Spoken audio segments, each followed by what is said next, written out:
Hello everyone. तो पिछले part में हमने देखा था कि कैसे हमारे हीरो को उसके मास्टर उसके 18 साल कंप्लीट होने पर उसे वहाँ से बाहर निकाल देते हैं ताकि वो अपनी वाइफ यानी कि प्रिंसेस से मिल सके और अपनी पावर को और ज्यादा एक्सप्लोर कर सके। अपने घर से बाहर निकलते ही उसकी मुलाकात मिंगवे यानी कि प्रिंसेस से हो जाती है, जो कि अपने फादर को बचाने के लिए जड़ी बूटियां लेने आई थी। और उसे ढूंढते ढूंढते उसके यहाँ के जनरल गार्ड्स हमारे हीरो के पीछे पड़ जाते हैं। ये भाई को बचाने के लिए प्रिंसेस मिंगवे ना चाहते हुए भी अपने गार्ड्स के साथ वापस चली जाती है। अब ये भाई को मिंगवे को बचाना था, जिसके लिए उसे सेंट्रल सिटी जाना है। तो वो क्या करता है, ली फैमिली के पास पहुंच जाता है, जहां पर फैंटम बीस्ट बहुत ज्यादा मात्रा में पूरे शहर को हॉन्ट कर रहे थे। तो सिटी लॉर्ड अनाउंस करते हैं कि जो भी उन फैंटम बीस्ट को मारेगा उसे एंशिएंट ट्रोन में जाने का मौका मिलेगा, जहां पर काफी रेयर ट्रेजर है। और वहां पर जाने के बाद जब वो बंदा पावरफुल होकर आएगा तो उसे सेंट्रल सिटी जाने को मिलेगा। अब हमारे हीरो को वहीं जाना था, तो वो इस बाउंड्री में पार्टिसिपेट कर लेता है। पार्ट की स्टार्टिंग में दिखाते हैं कि क्रिस्टल स्नेक बाहर आते ही उन सभी फैंटम डीमंस को जान से मार चुका था। ये देखकर उस डीमन लॉर्ड को गुस्सा आ जाता है। वो कहता है कि एक और पर्सन अपीयर हो गया। अब इससे संभालने के लिए वो एक और जायंट क्रिएचर को समन करता है, जो बहुत ज्यादा पावरफुल दिख रहा था। वही डीमन लॉर्ड के एक इशारे पर ये दोनों भाई भी उसे मारने के लिए आगे बढ़ने लगते हैं, और साथ ही वो जायंट डीमन भी। ये तीनों एक साथ हमारे हीरो पर हमला करने वाले थे। दिखाते हैं कि जैसे ही लिया और ली क्वांग हमारे ही भाई की तरफ अटैक थ्रो करते हैं, वो अपनी स्वॉर्ड को एक स्पिरिचुअल ईगल में ट्रांसफॉर्म करते हुए उन दोनों पर हमला कर देता है, जिससे वो दोनों वहीं ढेर हो जाते हैं। और उसके स्वॉर्ड स्किल्स को देखकर ज़ूकी बहुत ज्यादा इम्प्रेस हो रही थी। वहीं अब तक अपने दो खतरनाक प्यादों को हमारे ये भाई के हाथों से इतने आराम से ढेर होता देखकर स्पिरिट लॉर्ड उसके सामने आ जाता है, जिसे देखकर ये भाई एक्साइटेड हो गया था कि फाइनली चूहा अपने बिल से बाहर आ गया। पर जब ये भाई उस लॉर्ड के सामने जाता है तो उसका ये कहना था कि एक चींटी हाथी के साथ मुकाबला करने आई है, देखता हूँ अब तू कैसे बच के जाता है। ये बोलकर वो वहाँ पर और भी काफी सारे इविल स्पिरिट्स समन कर लेता है। पर ये भाई के लिए इनसे मुकाबला करना ज्यादा मुश्किल नहीं होता। वो एक ही स्वॉर्ड के स्लैश में उन सभी को ढेर कर चुका था, और ये देखकर तो उस स्पिरिट बॉस को समझ नहीं आता कि वो क्या करे। तो वो वहाँ से भागते हुए हमारे हीरो को धमकी देने लगता है कि तुझे तो मैं जिंदा नहीं छोड़ूंगा, तूने मेरे प्लान को डिस्ट्रॉय किया, फ्यूचर में आकर तेरी वो हालत करूंगा कि तू सपने में भी नहीं सोच सकता। ये बोलते बोलते भाग जाता है, लेकिन हमारा हीरो भी कहाँ उसे जाने देने वाला था। वो उसके पीछे पीछे जंगल के अंदर एंटर हो चुका था। वहीं उन दोनों के वहाँ से जाते ही हम इंपीरियल पैलेस के सोल्जर्स को दिखाते हैं, जो कि यहाँ पर अपने यंग मास्टर्स की हेल्प के लिए पहुँचे थे। अब तक ली याओ और ली क्वांग होश में आ चुके थे। ली याओ तो उन सोल्जर्स को देखकर उन पर ही चिल्लाना शुरू कर देता है कि कहाँ मर गए थे तुम सब, अब जल्दी से यहाँ का कचरा साफ करो। बेचारे गार्ड्स डांट खाने के बाद अपने अपने काम पे लग जाते हैं, और इधर ये बदतमीज इंसान अपने भाई पर चढ़ने लग जाता है। अब इसने खुद तो एक भी बीस्ट मारे नहीं थे, इसलिए अपने भाई से कह रहा था कि तुमने जितने भी क्रिस्टल कलेक्ट किए हैं वो सभी मुझे हैंड ओवर कर दो, और फिर मैं तुम्हें आराम से यहाँ से जाने दूंगा। ली क्वांग को बचपन से पता है कि उसका भाई कितना कमीना है, लेकिन वो इधर रिस्पॉन्स नहीं कर रहा था। वहीं ली याओ को बेशर्म होकर सामने से उसका क्रिस्टल चुराता देखकर ज़ूकी से रहा नहीं जाता, और वो सामने से आकर उसे रॉबर बोल देती है कि दूसरों की बिलोंगिंग्स चुराते हो, तुम्हें शर्म नहीं आती। पर ली याओ का कहना था कि तुम मेरे सामने बोल रही हो, क्या तुम जानती भी हो मैं कौन हूँ, या फिर तुम एक पपेट हो उसी बीस्ट की। अगर तुम्हें इतना प्रॉब्लम हो रहा है क्रिस्टल कलेक्ट करने से, तो इसका मतलब ये है कि तुम्हें मारने के बाद भी मुझे क्रिस्टल्स मिलेंगे। ये बोलने के बाद वो बिना सोचे समझे उस पर हमला करना शुरू कर देता है, जबकि मेन मोटिव तो उसका लोगों को बुली करना था। इससे पहले कि ये अटैक ज़ूकी को हिट हो पाता, तभी ली क्वांग बीच में आकर उस अटैक से खुद हिट हो जाता है। अपने भाई पर ली क्वांग को गुस्सा तो काफी आ रहा था, पर वो दांत पीसते हुए कहता है कि ली आओ, अगर तुम्हें क्रिस्टल ही चाहिए तो मुझसे डायरेक्ट बात करो, इस तरीके से इनोसेंट पीपल को हमारे मामले में क्यों घसीट रहे हो। पर ली आओ का कहना था कि तुम्हें क्या लगता है ये इनोसेंट है, अगर ये इनोसेंट होती तो इतनी रात को हमारे मैटर में क्यों पड़ रही होती। शायद तुम इसके चेहरे से कंफ्यूज हो रहे हो, लेकिन तुम्हें इसकी हरकतें नजर नहीं आ रही, जो कि बिल्कुल उस इविल स्पिरिट के कंट्रोल किए हुए पपेट्स के जैसी हैं। ज़ूकी तो कहती है कि मुझे पपेट बोल रहे हो, बेवकूफ, अगर मेरे बिग ब्रो तुम्हें उस इल्यूजन से बाहर नहीं निकालते ना, तो तुम उसकी चपेट में आकर कब के मारे जा चुके होते। तभी वहाँ पर ये भाई भी आ जाता है, जो कि उन सभी से कहता है कि तुम लोग आपस में क्यों लड़ रहे हो, जबकि वो फैंटम तो यहाँ से कब का जा चुका है। ज़ूकी भी एकदम छोटी बहन की तरह अपने भाई को शिकायत लगाते हुए कहती है कि ये बंदा बहुत ज्यादा बदतमीज है, ये मुझे फैंटम बीस्ट समझकर मुझे मारने जा रहा था। पर तभी हमारा ही भाई उसके सामने आकर उसे प्रोटेक्ट करते हुए कहता है कि तुम लोगों को गलतफहमी हो रही है, उस फैंटम बीस्ट के सारे क्लोन्स को मैंने मार दिया है, और इस वजह से वो यहाँ से भाग गया, अब नहीं दिखेगा। ज्यादा देर तक इल्यूजन में रहने की वजह से तुम लोगों को गलतफहमी हो गई होगी। ये भाई के कारनामों के बारे में सुनने के बाद इस बंदे को इनसिक्योरिटी होने लगती है। वो कहता है कि तुमने उन्हें मार दिया तो क्या वो वापस नहीं आ सकते, तुमने फैंटम बीस्ट को समझा क्या है, मैंने भी उनके साथ फाइट की थी, आखिर तुम जानते हो मैं कौन हूँ। ज़ूकी का तो आपको पता ही है, वो उसकी जबान पे लगाम लगाना मुश्किल है। तो वो कहती है कि हमें तो नहीं पता, लेकिन अगर तुम अपने मुंह से अपनी तारीफ कर दो तो बेहतर होगा। वो बंदा खुद को फ्यूचर सिटी लॉर्ड बोल के इंट्रोड्यूस करता है, जिसे सुनकर ज़ूकी कहती है कि तुम सिटी लॉर्ड बनने वाले हो, कितने अफसोस की बात है, जो थोड़ी देर पहले अपनी बहन और भाई को जान से मारने वाला था, कितना खराब होता इस सिटी के साथ। अब उसे तो इंसल्टेड फील हो रहा था। इससे पहले कि वो उस पर दोबारा हमला करता, उसे डीमन पपेट बोलकर ली क्वांग बीच में आते हुए कहता है कि तुम इस तरीके से किसी पर भी हमला नहीं कर सकते, अगर ये डीमन पपेट है तो क्यों ना हम लोग हार्ट मिरर का यूज करें जो फादर ने तुम्हें दिया था। वो तो डीमन पपेट्स की लोकेशन देख सकते हैं ना। किसी भी रैंडम इनोसेंट पीपल पर हमला करके हम सिटी लॉर्ड की रेपुटेशन को खराब नहीं कर सकते। अब ली गुआंग की बातें तो बिल्कुल सही थी, लेकिन इस बंदे के कानों में घुसे तब ना। उसे तो बस क्रिस्टल चाहिए था किसी भी तरीके से अपने फादर के सामने ये प्रूव करने के लिए कि वो सबसे बेस्ट है। तो वो ली याओ से इसी बारे में बात करने लगता है कि मुझे क्रिस्टल हैंडओवर कर दो और बाकी का मैटर खुद संभाल लेना। पर ली गुआंग तो उसे फाइट के लिए चैलेंज कर देता है। ली याओ को लग रहा था कि वो अपने भाई से ज्यादा पावरफुल है, तो वो सोचता है कि क्यों ना इस मौके का फायदा उठाकर इसे जान से मार दिया जाए। तो सिटी लॉर्ड बनने के लिए कोई भी उसका कॉम्पिटिटर बचेगा ही नहीं, साथ ही उसे डीमन क्रिस्टल भी मिल जाएंगे। एक तीर से दो शिकार हो जाएगा। ये सोचकर वो मल्टीपल स्वॉर्ड फॉर्मेशन क्रिएट करके उससे हमला करना शुरू कर देता है, जिसे रोकने के लिए ली गुआंग ने अपनी विंड ग्लोइंग टेक्निक का यूज किया था। वो दोनों ही अपनी पावरफुल टेक्निक का यूज करके एक दूसरे के साथ जबरदस्त फाइट कर रहे थे। फाइट के दौरान दोनों की कल्टीवेशन में साफ साफ डिफरेंस नोटिस हो रहा था। ली याओ ली गुआंग से कहता है कि तुम्हें क्या लगता है कि तुम मेरे ओपोनेंट हो, तुम्हारे अंदर इतनी पावर है ही नहीं, मुझसे उलझना बंद करो, तुम्हारी कोई भी ट्रिक मुझ पर काम नहीं करेगी। वहीं दूर से उन दोनों की फाइट को जज करते हुए ज़ुकी कहती है कि बिग ब्रो, मुझे नहीं लगता कि ली गुआंग ली याओ का सामना ज्यादा देर तक कर सकता है क्योंकि उसकी पावर कम है। यहाँ हमारा ये भाई अपनी छोटी बहन की तारीफ करते हुए कहता है कि इतनी छोटी सी एज में तुम्हें तो कल्टीवेशन की काफी नॉलेज है, कमाल कर दिया। वहीं दूसरी तरफ दिखाते हैं कि सच में ली याओ की पावर के आगे ली गुआंग हार जाता है। वो तो उसे उठाकर जमीन पर पटक चुका था। ली याओ ली गुआंग के सारे क्रिस्टल कलेक्ट करने के बाद उससे धमकी देते हुए कहता है कि अगर मेरे बाप का खून तेरे रगों में नहीं दौड़ रहा होता ना तो मैं तो तुझे कब का मार चुका होता। अब ये बातें तो वो उसे बचपन से कहता आ रहा है। ली गुआंग को भी गुस्सा आ रहा था पर वो कुछ नहीं कर सकता था। वहीं ली याओ की नजरों में ली गुआंग एक नंबर का यूजलेस इंसान था। जैसे ही उसकी बहन को होश आता है वो अपनी बहन से कहता है कि ली मई, इन दोनों को भी पकड़ लो, इनके पास से भी डीमन क्रिस्टल कलेक्ट कर लो। ली मई अपने भाई से थोड़ी अलग थी, इसलिए वो चुपचाप जाकर ये भाई से कहती है कि तुम्हारे पास जितने भी क्रिस्टल है वो मुझे पकड़ा दो, हमें तुम्हारे ऊपर ज्यादा हाश नहीं होना। पर जब ये भाई उसे गौर से घूरता है ना तो वो उसकी खूबसूरती देखकर कहती है कि ये तो सच में कितना हैंडसम है। ज़ुकी तो ली मई से कहती है कि सिस्टर, क्या तुम भूल गई हो मेरे भाई ने तुम्हारी जान बचाई है, अगर वो नहीं होता तो तुम्हारा क्या होता, तुम ऐसे रीपे करोगी। ली मई का कहना था कि मेरी जान बचाने के लिए मैं रीपे जरूर करूंगी, लेकिन तुम्हें वो क्रिस्टल सबसे पहले मुझे हैंडओवर करना होगा। ये भाई तो फिर भी मना कर देता है, वो भी साफ साफ, जिसे सुनकर तो ली याओ से हजम नहीं हो रहा था। वो कहता है कि तुझे डर नहीं कि यहाँ पर मौजूद सोल्जर्स तेरे चीथड़े उड़ा सकते हैं। पर ये भाई ने जो कह दिया सो कह दिया। वो कहता है कि मास्टर होने का मतलब ये नहीं कि तुम इनोसेंट पीपल को बुली करो, और ये बोलकर वो अपनी बहन का हाथ पकड़ के वहाँ से जाने लग गया था। पर तभी ली मई उसका रास्ता रोकते हुए कहती है कि बिना क्रिस्टल लिए तो मैं तुम्हें यहाँ से वापस नहीं जाने देने वाली, लेकिन अगर तुम मेरे भाई को गुस्सा नहीं दिलाना चाहते तो मेरे साथ बार्गेनिंग कर सकते हो। अब ये भाई को भी उस बार्गेनिंग के बारे में सुनना था कि वो कौन सी डील है जो उसे करनी है। ली मई कहती है कि क्यों ना तुम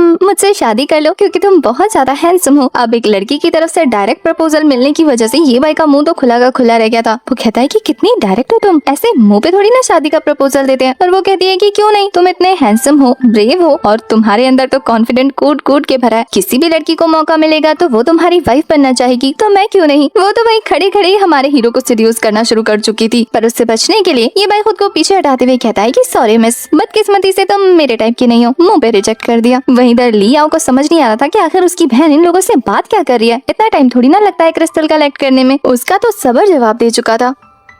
अब अपने भाई के उकसाने पर भी ली मई और क्या करती, वो अपने हाथों में अपनी स्पिरिचुअल पावर कलेक्ट करते हुए उसे ये भाई की तरफ थ्रो कर देती है। वो तो उस अटैक को अपने स्वॉर्ड से आराम से ब्लॉक कर लेता है। अभी भी वो लकड़ी की स्वॉर्ड का यूज कर रहा था। ली मई को गुस्सा आता है तो वो अपने स्वॉर्ड का इस्तेमाल करते हुए उस पर हमला करती है, पर थोड़ा सा झटकने पर ही उसकी स्वॉर्ड उसके हाथ से छूटकर गिर जाती है। ये भाई कहता है कि ये तो बहुत गलत बात है, तुम्हें तो लड़ने का मौका ही नहीं मिला। और फिर ये बोलने के बाद वो उसकी स्वॉर्ड को उसे वापस कर देता है। पर इससे पहले कि वो उस पर दोबारा हमला कर पाती, ये भाई काफी स्पीड के साथ उसके प्रेशर पॉइंट को क्लिक करता है, जिससे स्टैचू बन के वहीं खड़ी रह जाती है। उन प्रेशर पॉइंट्स को प्रेस करने की वजह से कोई भी अपनी बॉडी मूव नहीं कर पाता। और ये देखने के बाद कि ये लड़का कितना फास्ट है, ली मई को तो उससे और ज्यादा प्यार होता जा रहा था। वहीं ली याओ भी अपनी बहन का मजाक उड़ाते हुए कहता है कि क्या मैं तुम पे भरोसा कर रहा था, तुम तो 2 मिनट भी नहीं टिकी। और फिर वो ये भाई से कहता है कि लड़के, शुक्र मना कि मैं तेरे सामने नहीं आ रहा, अगर मैं तेरे सामने आ गया ना तो फिर तू सीधा मरेगा और मैं तुझे मारना नहीं चाहता। ये बोलने के बाद वो अपने गार्ड से कहता है कि चुपचाप जाओ और इससे स्पिरिचुअल क्रिस्टल कलेक्ट करके मेरे पास ले आओ। याद रखना इनमें से मरना नहीं चाहिए कोई भी, मुझे ये दोनों जिंदा चाहिए। उनमें से एक सोल्जर्स तो चौड़ा होते हुए आगे आकर कहता है कि डोंट वरी मास्टर, मैं इसके लिए अकेला ही काफी हूँ। असल में इन सोल्जर्स के आगे ये भाई की पावर अभी तक आई नहीं है ना, इसलिए इतना चौड़ रहे हैं। वही ली याओ भी कहता है कि चलो मेरा सोल्जर्स तो इसका कॉम्पिटिटर बन ही सकता है, लेकिन जब उसका सोल्जर आगे बढ़ के एक हमला करता है ना तो हमारे ली भाई के एक ही अटैक पर वो ढेर हो चुका था। ये भाई को तो गुस्सा आने लगता है कि कैसे यहाँ के सारे लोग पागल हैं, अपनी पावर का यूज करते हुए नॉर्मल लोगों को बुली कर रहे हैं। वो ये सारे इनजस्टिस बर्दाश्त ही नहीं कर पा रहा था। वो तो उन लोगों को सुनाना ही शुरू कर चुका था। वही हमें दिखाते हैं कि दूर से ये बाई की एबिलिटी को ली आओ के फादर अपने ब्लड आई के थ्रू देख पा रहे थे। वो कहते हैं कि ये दुनिया बहुत ज्यादा क्रूर है, यहाँ पर ताकतवर की पूजा की जाती है और कमजोर को यूजलेस समझा जाता है। ली आओ, मैं तुम्हें यही दिखाना चाहता था कि जो ताकतवर होता है वही कमजोरों पर रूल करता है और अपनी डेस्टिनी खुद लिखता है। अपने दुश्मनों के साथ फाइट करते हुए तुम समझ जाओगे कि आखिर पावर किसको कहते हैं और तुम्हें पावरफुल होने की जरूरत क्यों है। वैसे यहाँ पर ली आओ के फादर की अभी की बातों से लग रहा था कि वो अपने बेटे के लिए सिर्फ अच्छा चाहते हैं, लेकिन फिर भी पता नहीं क्यों वो उसे जानबूझकर गलत कदम उठाने को कह रहे थे। लाइक उन्होंने ही तो वो मिरर अपने बेटे को दिया था, पर यहाँ फिलहाल उनकी बातों से ऐसा लग रहा है कि बस वो ली आओ को पावरफुल बनते हुए देखना चाहते हैं और कुछ भी नहीं। इधर दूसरी तरफ हम ये भाई को देखते हैं जो कि स्वॉर्ड कंट्रोल टेक्निक का यूज करते हुए काफी फास्टली उन सभी सोल्जर्स को निपटा चुका था। एक एक करके उनकी खटिया खड़ी करने के बाद वो स्लैश मारकर उन्हें बेहाल कर देता है। उसकी ये स्पीड वाली स्वॉर्ड कंट्रोल टेक्निक देखने के बाद ली आओ के तो होश उड़ चुके थे। वो कहता है कि मैं ऑलरेडी 6th रैंक पर पहुंच चुका हूँ, लेकिन मेरे लिए भी पॉसिबल नहीं है कि मैं अपनी स्वॉर्ड कंट्रोल टेक्निक को यूज कर सकूं। आखिर तुम्हारी कल्टीवेशन कितनी है जो तुम ये टेक्निक यूज कर पा रहे हो। पर ये भाई उसकी बातों को इग्नोर करके यहाँ गार्ड्स को सुनाना शुरू कर देता है कि फैंटम बीस्ट के सामने तो कोई आगे नहीं आया और यहाँ कमजोर लोग देखते ही उनके ऊपर चढ़ना शुरू कर दिया। किस तरीके के सिटी गार्ड्स हो तुम सभी लोग। अब उनमें से कोई भी इस हालत में नहीं बचा था कि वो उसके साथ फाइट कर सके, इसलिए लिया उसे कहता है कि क्या तुझे अब भी वो स्पिरिचुअल क्रिस्टल चाहिए। पर लगता है कि इस बंदे को अपनी पावर पे कुछ ज्यादा ही घमंड है। उसे लग रहा था कि ये सभी लोग हमारे ये भाई से इसलिए हार गए हैं क्योंकि ये सभी लोग वीक है। वो कहता है कि इन्हें हराने का मतलब ये नहीं है कि तू मेरे सामने शो ऑफ कर सकता है। उसकी बातों से ये भाई समझ जाता है कि ये भी लातों का भूत है, बातों से तो नहीं सुनने वाला। तो वो थकते हुए कहता है कि ठीक है, फिर बातों में टाइम वेस्ट क्यों करना, आजा भिड़ ले। पर लगता है कि ये बंदा अलग ही डिल्यूजन में जी रहा है। वो कहता है कि मैं तुझे एक लास्ट चांस देता हूँ, अपने हाथ से बस स्पिरिचुअल क्रिस्टल मुझे हैंड ओवर कर दे। आफ्टर ऑल मैं फ्यूचर सिटी लॉर्ड जो बनने वाला हूँ, तुझे ऐसे ही जाने दूंगा। लेकिन अगर तूने फाइट को कंटिन्यू किया और तू मेरे हाथों से हारा तो सारी जिंदगी टॉर्चर करूंगा। तू वो सीधे सीधे क्रिस्टल मुझे हैंड ओवर करके मेरा सबऑर्डिनेट भी बन सकता है। तुझे किसी चीज की कभी कोई कमी नहीं होगी। पर ये भाई तो इसे भी रिजेक्ट करते हुए कहता है कि तेरे कैरेक्टर को देखकर लगता नहीं कि तू इस लायक है कि मैं तेरा सबऑर्डिनेट बनूं। अब ये तो उसकी शुद्ध देसी घी वाली इंसल्ट थी, वो बर्दाश्त कहाँ करता। कहता है तो फिर मर। और फिर अपने सबसे खतरनाक टेक्निक का यूज करते हुए उससे अटैक थ्रो कर देता है जिसका नाम था सनवेल स्वॉर्ड टेक्निक। ये अटैक्स बहुत ज्यादा इंटेंस लेवल पर फायर रिलीज कर रहे थे और बहुत स्पीड में आ रहे थे, पर हमारा ये भाई इनसे बहुत ही तेजी से स्किप करते हुए बच जा रहा था। और वही गार्ड्स अपनी पिटाई भूलने के बाद लियाओ को सपोर्ट करना शुरू कर देते हैं कि मास्टर आप कर सकते हैं, इसे अच्छा मजा चखाइए। उन्हें ये गलतफहमी हो जाती है कि हमारा ये भाई इस बंदे के आगे ज्यादा देर तक टिक नहीं पाएगा, उनके यंग मास्टर इसे आराम से हरा देंगे। वही लियाओ हवा में फ्लाई करते हुए हमारे हीरो को धमकी देते हुए कहता है कि अब तेरे पीछे हटने का कोई मतलब नहीं बनता क्योंकि बहुत देर हो चुकी है। और फिर अपने स्वॉर्ड में फ्लेम रिलीज करते हुए चारों तरफ बिना देखे अटैक थ्रो करना शुरू कर देता है, जहाँ उसके अटैक की वजह से आसपास की चीजें भी डिस्ट्रॉय हो रही थी। पर यंग मास्टर होने की वजह से बेचारे को इस चीज की खबर नहीं पड़ती और न ही कदर है। वही ये भाई तो अपने कपड़े झाड़ते हुए कहता है कि बस तेरे पास यही है, मुझे तो लगा था कि तू थोड़ा और स्ट्रॉन्ग होगा पर तूने तो डिसअपॉइंट करके रख दिया। ये भाई की बातों से ये बंदा और ज्यादा गर्म हो जाता है और कहता है कि ये ले, तेरे लिए सबसे स्ट्रॉन्गेस्ट स्ट्राइक प्रिपेयर कर रहा हूँ, इसके बाद तो तुझे सांस लेने के लिए 1 सेकंड भी नहीं मिलेगा। और ये बोलकर वो triple thunder formation attack throw कर चुका था, जिसकी एनर्जी और खतरनाक ब्लास्ट को देखने के बाद हमारा हीरो कहता है कि हाँ ये थोड़ा इंटरेस्टिंग लग रहा है, लेकिन ये अभी भी मेरा मुकाबला करने के काबिल नहीं है। और ये भाई फिर से अपने बीस्ट ट्रांसफॉर्मेशन स्वॉर्ड टेक्निक का यूज करते हुए अपनी स्वॉर्ड से एक काफी खतरनाक टाइगर को बाहर निकालता है। ये टाइगर स्पिरिट आगे बढ़ते हुए न केवल लियाओ के अटैक को डिस्ट्रॉय करती है बल्कि उसे भी इंजर्ड कर देती है, जो कि ऊपर से सीधा नीचे टपकता है। उस टाइगर को अपने पास देखने के बाद तो इस बंदे की सिट्टी पिट्टी गुल हो चुकी थी। अपने डैड को याद करते हुए कहता है कि प्लीज मुझे मत मारना। ये भाई ने अपने स्पिरिचुअल बीस्ट को वापस बुला लिया था और अपनी स्वॉर्ड को उसके ऊपर तानते हुए वहीं रोक देता है। ये भाई थोड़ी ना उसे जान से मारने वाला था, वो तो उसे कह रहा था कि देखो घमंडी होने की कोई जरूरत नहीं और अपनी पावर का शो ऑफ थोड़ा कम किया करो क्योंकि यहाँ पर दुनिया में तुमसे भी ज्यादा पावरफुल लोग मौजूद हैं। ये बोलने के बाद वो उसे वहाँ से दफा होने को कहता है और वो बंदा भी अपने 11 नंबर की बस पकड़कर रवाना हो चुका था। लेकिन अभी भी इस बंदे का घमंड टूटा नहीं है। दौड़ते दौड़ते यही कहने लगता है कि मुझे समझ नहीं आ रहा कि मैं इस कमीने से हार गया, मुझे ये एक्सेप्ट नहीं है। फादर के पास जाकर ये मेक श्योर करना होगा कि ये ज़नन सिटी छोड़कर ना भाग सके। ये बंदा सांस नहीं लेने वाला जब तक वो ये भाई को सबक ना सिखा दे। वही अपने यंग मास्टर को वहाँ से 9-2-11 होता देखकर सोल्जर्स की सिट्टी पिट्टी गुल हो जाती है। और वही हाल लीमई का भी था। उसे लग रहा था कि अब उसकी बारी है। बेचारी अभी भी फ्रीज हुई पड़ी थी, पर हमारा हीरो आकर उसे रिलीज कर देता है और वो छोड़ते ही कहती है कि तुम्हें यहाँ से चले जाना चाहिए, जितनी जल्दी हो सके उतनी जल्दी। अगर बिग ब्रो ने फादर के सामने तुम्हारा नाम ले दिया तो तुम्हारे लिए यहाँ से निकलना नामुमकिन हो जाएगा। दूसरी तरफ ज़ूकी ये भाई की तारीफ करते हुए कहती है कि बिग ब्रो आपके स्किल्स तो कमाल के हैं, आप बहुत पावरफुल हैं, पक्का स्वॉर्ड किंग रियान पर होंगे है ना। ना। अब ये तो उसने दुखती नस पर हाथ रख दिया। ये भाई कैसे बताए कि बेचारा इतने सालों से ट्राई कर रहा है लेकिन वहाँ तक पहुँच नहीं पा रहा। ये भाई उसे कुछ कहता नहीं है बल्कि उसकी तारीफ करते हुए कहता है कि तुम्हें कल्टीवेशन को लेके बहुत नॉलेज है, क्या तुम्हें स्वॉर्ड कल्टीवेशन आती है? जूकी कहती है कि आपकी जितना नहीं लेकिन थोड़ा बहुत तो आता ही है। तभी उन दोनों की नजर ली कुआंग पर पड़ती है जो कि वहाँ पर अकेला बेहोश पड़ा था। जूकी को समझ नहीं आता कि ये बंदा कौन है और इसे कौन ले जाएगा वापस। ये बाव को ली आओ की बातों की हेल्प से पता लग चुका था कि ये भी उन्हीं का भाई है। वो कहता है कि सिटी लॉर्ड का बेटा होने के बावजूद भी दोनों की ट्रीटमेंट में कितना बड़ा डिफरेंस है। एक को उठाकर ले गए और दूसरे को यहीं फेंक के चले गए। इसका मतलब ये है कि इसकी कोई खास कदर नहीं करता। इसे यहाँ पर अकेला छोड़ना खतरे से भरा होगा, इसलिए वो उसे उठाकर अपने साथ ले जाने लगता है। ली में से कहता है कि जब ये होश में आ जाएगा वापस घर पहुँच जाएगा, तुम जा सकती हो। ये भाई ली कुआंग को अपने साथ ले जाने के बाद उसकी ट्रीटमेंट करने लगता है। थोड़ी देर के बाद उसे होश आ गया था। होश में आते ही वो कहता है कि मेरी जान किसने बचाई। जूकी तो बड़ी खुशी से बताती है कि मेरे बिग ब्रो ने, अगर वो नहीं होते ना तो विलन तुम्हें जान से मार देते। यहाँ ये भाई उससे उसका हालचाल पूछने लगता है। पता नहीं अचानक से ली कुआंग को क्या होता है, वो उन दोनों को वहाँ से झटकते हुए कहता है कि मुझे तुम लोगों की फिक्र की जरूरत नहीं और जो तुमने किया उसके लिए मेरा एहसान रहेगा। वो गुस्से में वहाँ से चला गया था। जूकी को समझ नहीं आता इनके खानदान के सारे लोग पागल है क्या, एहसान समझते नहीं है लोगों का। पर ये भाई का कहना था कि छोड़ो, हमारा काम था हमने कर दिया, बाकी का वो जाने और उसकी फैमिली जाने। जूकी का पूछना था कि अब हम यहाँ पर क्या करने वाले हैं क्योंकि सिटी का काम तो खत्म हो गया ना। ये भाई बताता है कि वो तो जायलैंड सिटी इसलिए आया क्योंकि उसे रॉयल सिटी जाना है। तो क्या वो उसके साथ चलेगी? जूकी तो तैयार थी, कहती है अगर आप अकेले जाओगे तो क्या पता फैंटम बीस्ट आप पर हमला कर दे, मैं आपके साथ रहूंगी तो आपको पता तो रहेगा। ये भाई को हंसी आती है कि ये लड़की कितना एक्स्ट्रा सोचती है। वो कहता है कि ये मत कहना कि तुम्हें लगता है कि मुझे एक लड़की की प्रोटेक्शन की जरूरत है। फिर जूकी का कहना था कि आप कुछ भी कहिए, मैं तो आपके साथ चलने वाली हूँ, चाहे आप चाहे या ना चाहे। ये भाई कहता है ठीक है, हम लोग मॉर्निंग में निकल जाएंगे, तब तक तुम रेस्ट कर लो, मैं कल्टीवेशन कर लूँ। ये बोलने के बाद बैठकर कल्टीवेट करने लग जाता है। उसकी स्पिरिचुअल एनर्जी गैदर होता देखकर वो कहती है कि आपकी कल्टीवेशन स्ट्रेंथ कितनी इंप्रेसिव है, आपने थोड़ी ही देर में इस पूरे कमरे को स्पिरिचुअल पावर से भर दिया, इस मौके का फायदा उठाना चाहिए। बोलकर वो भी बगल में बैठकर कल्टीवेट करने लगती है, जहाँ उसकी कल्टीवेशन यानी स्पिरिचुअल पावर का ऑरा उतना ज्यादा नहीं था जितना ये भाई का था। पर तभी कल्टीवेट करते हुए जूकी के पीछे दिखाते हैं उसके बैग पे एक छोटा सा स्वॉर्ड था, शायद ये उसकी स्वॉर्ड स्पिरिट है।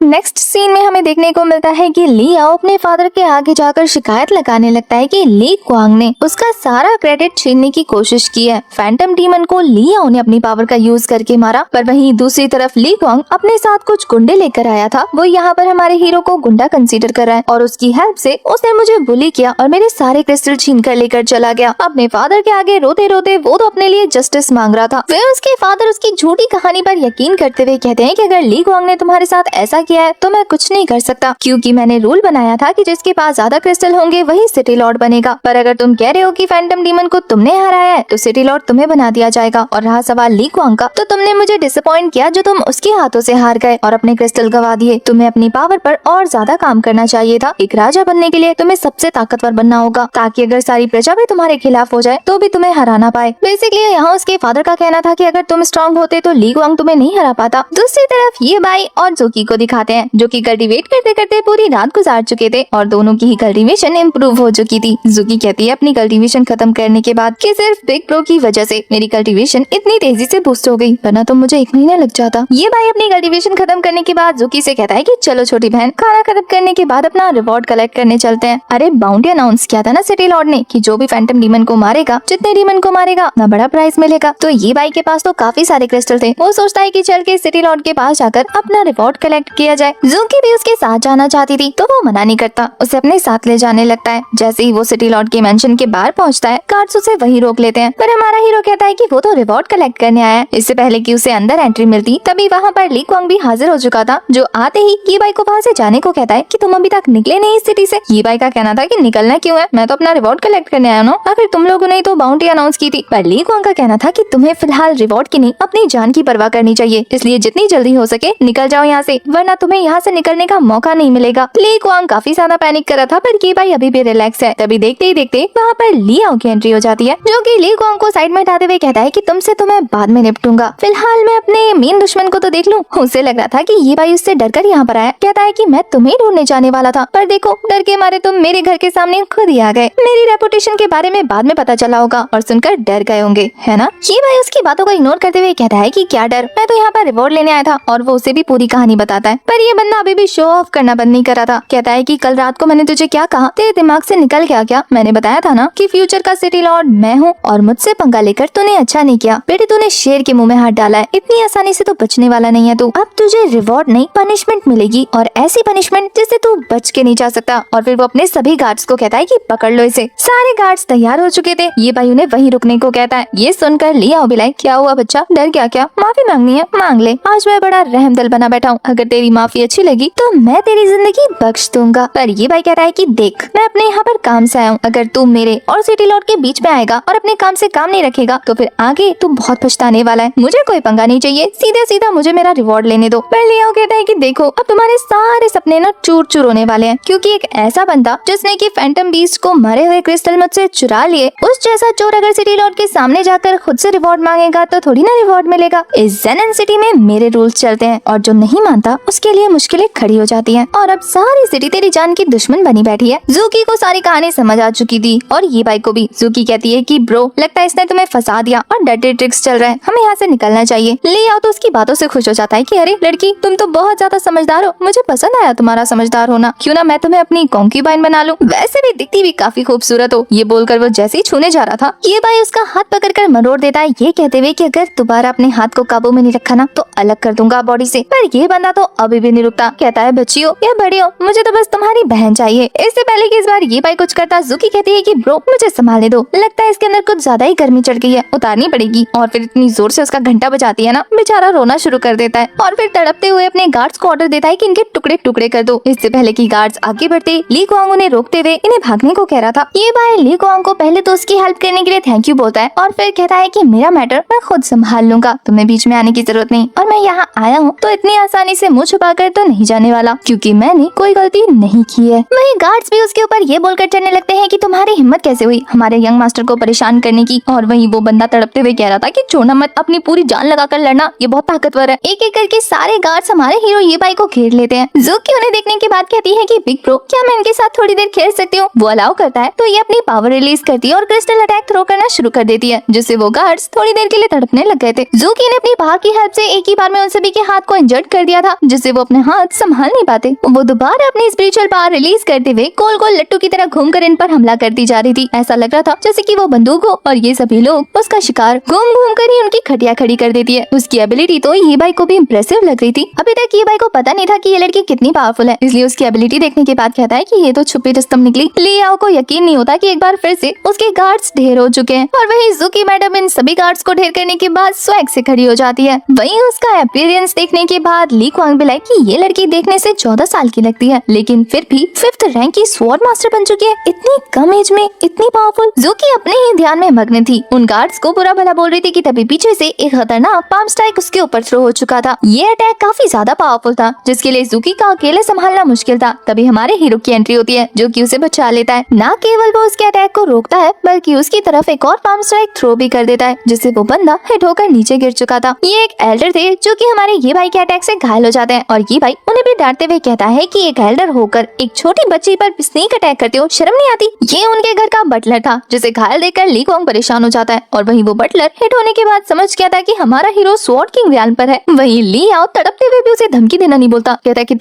तुमने सिटी लॉर्ड के मेंशन में वायलेंस क्रिएट किया, अब तो तू गया बेटे। पर अब तक उसकी बातों से हमारे हीरो का दिमाग खराब हो चुका था, इसलिए वो उसकी तरफ जाता है, एक लात मार के दूर फेंक देता है, ये कहते हुए कि यहाँ के लोग बिल्कुल भी अच्छे नहीं है, इनसे निपटने का सिर्फ एक ही तरीका है, लात मारो और आगे बढ़ो। अब हमारे हीरो को कोई रिवॉर्ड नहीं चाहिए था क्योंकि उसे पता लग जाता है कि यहाँ के सभी लोग एक जैसे हैं और वो जूकी से कहता है कि चलो चलते हैं यहाँ से, ये सिटी सबसे बकवास सिटी है। इससे पहले कि वो निकल पाता तभी लियाओ के फादर की एंट्री होती है जो कि उसे ये कहते हुए रोक लेते हैं कि तुम्हारे यहाँ से जाने में अब कुछ ज्यादा देरी नहीं हो गई है। वहाँ आने के बाद सिटी लॉर्ड चारों तरफ अपनी नजरें घुमाते हैं तो उन्हें अपने घर के मेंशन के सभी लोग इधर उधर बिखरे हुए और घायल नजर आ रहे थे। ऐसा लग रहा था वहाँ का माहौल देखकर कि यहाँ पर भूचाल आया हो। उन्हें सोचता देखकर ये भाई खुद ही एक्सप्लेनेशन देते हुए कहता है कि ये लोग मेरा दिमाग खराब कर रहे थे, मेरा रास्ता रोक रहे थे, इसलिए इनकी ऐसी हालत करना जरूरी था। और फिर वो जूकी को प्रोटेक्ट करते हुए कहता है कि क्या आप इसके लिए मुझे सजा देने वाले हैं? सिटी लॉर्ड जोर जोर से हंसते हुए कह रहे थे कि लगता है कि तुम काफी ज्यादा कॉन्फिडेंट हो, क्यों ना मेरे साथ एक कप टी पियो मेरे मेंशन के अंदर चलकर। सिटी लॉर्ड को तो उसकी हरकतों पर हंसी आ रही थी। वहीं ये भाई अपने चारों तरफ देखते हुए कहता है कि मैं कैसे मान लूं कि आप मेरे साथ चाय पीना चाहते हैं बजाय मुझे पॉइजन देने के, आप चाय में जहर मिलाकर मुझे मार भी तो सकते हैं। ये बातें करते हुए वो काफी ज्यादा सीरियस लग रहा था। सिटी लॉर्ड ने इस बात को हंसकर टाल दिया था। साथ ही वो ये बाई से कहते हैं कि मुझे आपसे एक सीरियस मैटर में बात करना है, तो बेहतर होगा कि हम अंदर चलकर इस बारे में बात करें। साथ ही वो ये बाई को ये शो करने के लिए कि वो जेन्युइन है, अपने गार्ड्स को डांट कर अंदर जाने को कहता है कि तुम्हारी हिम्मत कैसे हुई मेंशन में आने वाले गेस्ट को इस तरीके से ट्रीट करने की। जब लियाओ ये देखता है कि उसके फादर ये बाई की साइड ले रहे हैं, तो वो आकर कहता है कि फादर आप क्या कर रहे हैं, आपको तो इसे सजा देनी चाहिए। पर सिटी लॉर्ड तो उल्टा लियाओ से कहते हैं कि माफी मांगो। वो बड़ा माफी मांगने वाला था, अपने फादर से ही जबान लड़ाने लगता है कि मैं क्यों मांगू, गलत तो ये है ना, चोरी तो इसने की है। उसकी बदतमीजी पर उसके फादर उसे एक जोरदार थप्पड़ जड़ देते हैं और फिर वो खुद ये बाई से माफी मांगते हुए कहते हैं कि मेरा बेटा थोड़ा बेवकूफ है, तो इसकी गलतियों के लिए मैं आपसे माफी मांगता हूँ। उम्मीद करता हूँ लिटिल ब्रो आप हमें माफ कर देंगे और अंदर चल के हमारे साथ चाय पर डिस्कशन करेंगे। ये बाई थोड़ा सोचते हुए कहता है कि मैं तो यहाँ अपना रिवॉर्ड कलेक्ट करने आया था। सिटी लॉर्ड ये देखकर कि ये बाई को कन्विंस करना बहुत मुश्किल है, वो कहते हैं कि हाँ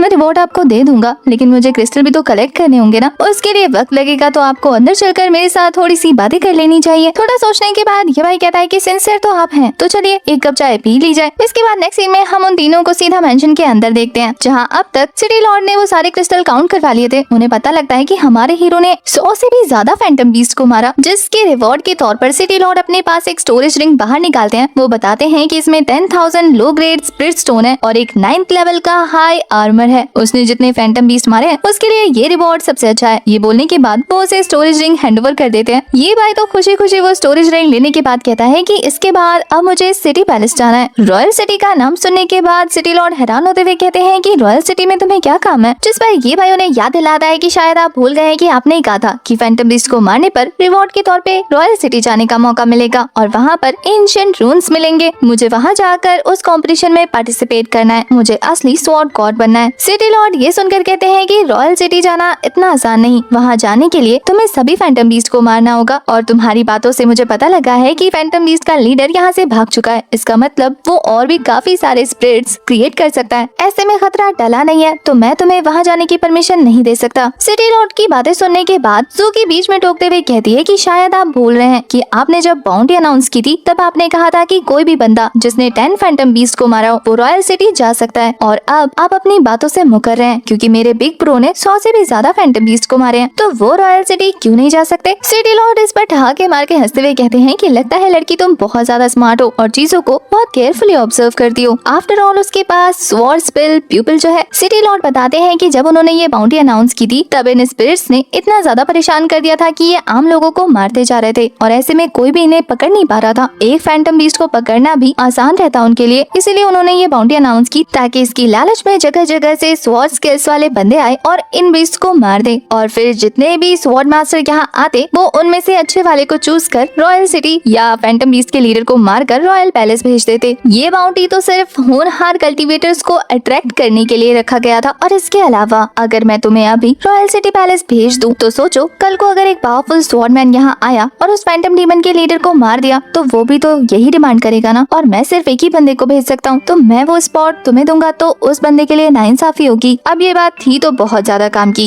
ये भाई को भी ये इंटरेस्टिंग लगता है। वो कहता है कि ठीक है फिर मैं उस डीमन को पूरी तरह से एलिमिनेट करने के बाद ही वो स्पॉट लूंगा, क्योंकि हमारा हीरो कुछ भी बर्दाश्त कर सकता है, इनजस्टिस बिल्कुल नहीं। ये भाई का कहना था अगर मैं उस फैंटम डीमन को मार दूं तो फिर मुझे उस रूइंस में जाने का मौका मिलेगा। पर सिटी लॉर्ड कहते हैं कि वो तो तुम्हारी एबिलिटी पे डिपेंड करता है, क्योंकि जैसे ही तुम रॉयल पैलेस जाओगे वहाँ पर एक असेसमेंट होगा, उसके बेस पे ही तुम्हारी परफॉर्मेंस जज होगी और तुम्हें रूइंस में जाने का मौका मिलेगा। हमारा हीरो इन सारी चुनौतियों के लिए तैयार था। वो कहता है कि आज रात को ही आपको गुड न्यूज मिल जाएगी। उसका कॉन्फिडेंस देखने के बाद तो सिटी लॉर्ड पूरी तरीके से फ्लटर हो जाते हैं। वो कहते हैं कि तुम्हारे जैसा करेज देखना बहुत मुश्किल है। वैसे यहाँ सिटी लॉर्ड ने ये भाई को एक ऑफर दिया था, ये कहते हुए कि तुमने हमारी इतनी हेल्प की है तो इसके लिए मैं अपना एक बंदा तुम्हारे साथ भेजना चाहता हूँ ताकि वो तुम्हें असिस्ट कर सके। ये भाई ये सुनकर सोच में पड़ जाता है तो सिटी लॉर्ड कहते हैं कि क्या हुआ, तुम्हें क्या लग रहा है कि मैं तुम्हारा एडवांटेज लेना चाहता हूँ। पर ये भाई कहता है कि नहीं, आप जैसी महान हस्ती मेरी मदद करेंगे इस बात से थोड़ी सी शर्मिंदगी महसूस हो रही है। पर सिटी लॉर्ड अपनी मैनिपुलेशन स्किल से हमारे हीरो को कन्विंस करने में सक्सेसफुल हो जाते हैं कि वो अपने साथ एक असिस्टेंट लेकर जाएगा। ये भाई अब मुंह पर तो मना नहीं कर सकता था तो वो इस चीज को एक्सेप्ट कर लेता है। वहीं ये सारी चीजें ज़ूकी को दाल में काला लग रही थी। वो कहती है कि इतनी महान हस्ती फ्री में हमारी मदद क्यों ही करेगी भला, इनका अपना कोई मोटिव छुपा है और वो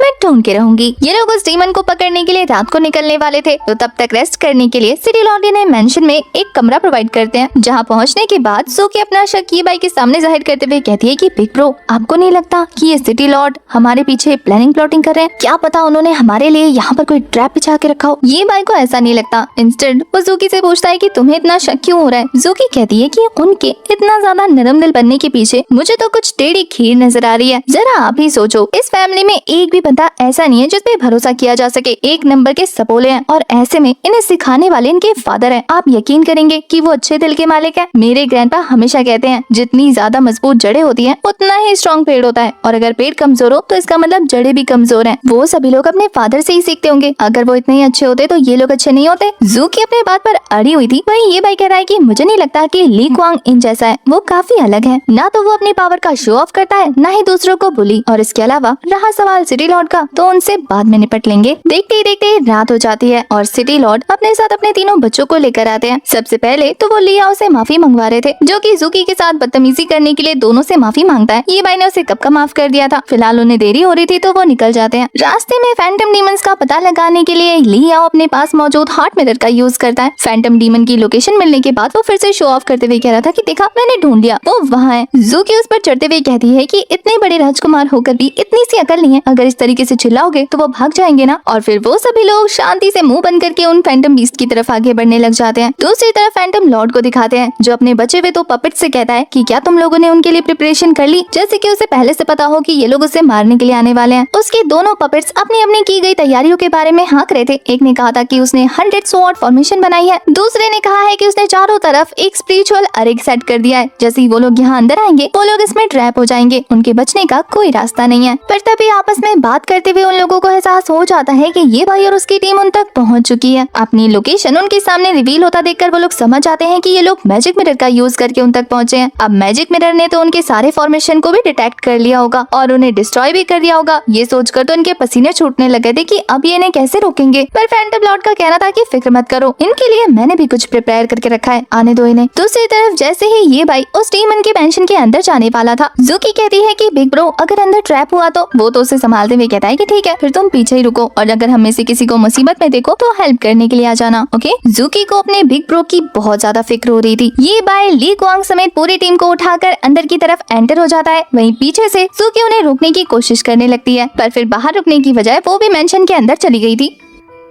अंदर घुसने के बाद जब ली क्वांग खुशी खुशी अपने मैजिक मिरर का यूज कर रहा था, तभी वो देखता है कि नेवल स्पिरिट ने अपना ब्लड उसमें डाल दिया है, जिसकी वजह से मैजिक मिरर ने काम करना बंद कर दिया। ली क्वांग को तो उस एविल स्पिरिट पे काफी ज्यादा गुस्सा आ रहा था, जबकि वो तीनों के तीनों दूर से इनका ये हाल देखकर बहुत मजे ले रहे थे। अब मैजिक मिरर के खराब होने के बाद ली आओ उसे थ्रो करते हुए कहता है कि क्या हुआ, मैं ऐसे ही तुम लोगों का खेल खत्म करने के लिए पहले से रेडी हूँ। पर इससे पहले कि वो मेन वालों पर हमला कर पाते, उनके इल्यूजन्स इन पर हमला करना शुरू कर देते हैं। वो भी एक आदमी बल्कि बहुत सारे थे। उन्हें देखने के बाद ये भाई समझ आता है कि यही इनका प्लान है, इन इल्यूजन से हम कल्टीवेटर्स को फाइट करवाना, ताकि मौका पाकर ये यहाँ से बच के निकल जाए या फिर ट्रैप तैयार कर ले। पर वो इतनी आसानी से उन्हें उनके प्लान में सक्सेसफुल नहीं होने देना चाहता था, इसलिए वो अपनी स्वॉर्ड को बाहर निकालता है और अपनी स्वॉर्ड में मौजूद सभी स्पिरिचुअल बीस्ट को बाहर निकाल लेता है, जिससे वो सभी लोग एक साथ आगे बढ़ते हुए तेजी से उन पर हमला करना शुरू कर देते हैं। ली आओ भी अपना 100% देकर उन फैंटम बीस्ट के साथ फाइट कर रहा था। वहीं दूसरी तरफ दिखाते हैं कि ली क्वांग पर एक बीस्ट ने हमला कर दिया और वो उसे जान से मार पाता, इससे पहले वो ही उसे जान से मार देता है। पर उस डीमन पपेट को मारने के बाद उसकी इविल एनर्जी उसकी बॉडी के अंदर चली जाती है और वो फिर से अपना कंट्रोल खोकर ली आओ के पीछे पड़ जाता है उसे मारने के लिए। अब ये देखकर ली मई सोल्जर्स के साथ आगे बढ़कर उसे रोकने वाली थी। उनके वहाँ से जाने के बाद ये भाई जब अपने चारों तरफ नजर दौड़ाता है तो वो देखता है कि ये इल्यूजन डीमंस धीरे धीरे गायब होना शुरू हो चुके हैं, तो वो भी उन लोगों के पीछे चला जाता है। ली आओ को अपने सामने काफी सारे स्पिरिट्स नजर आते हैं और वो उन पर हमला करने लग चुका था, जिसके बाद उसे धीरे धीरे काफी सारे क्रिस्टल भी कलेक्ट होने लगे थे। वो तो खुशी से फूला नहीं समाता, क्योंकि उसे यही तो चाहिए था।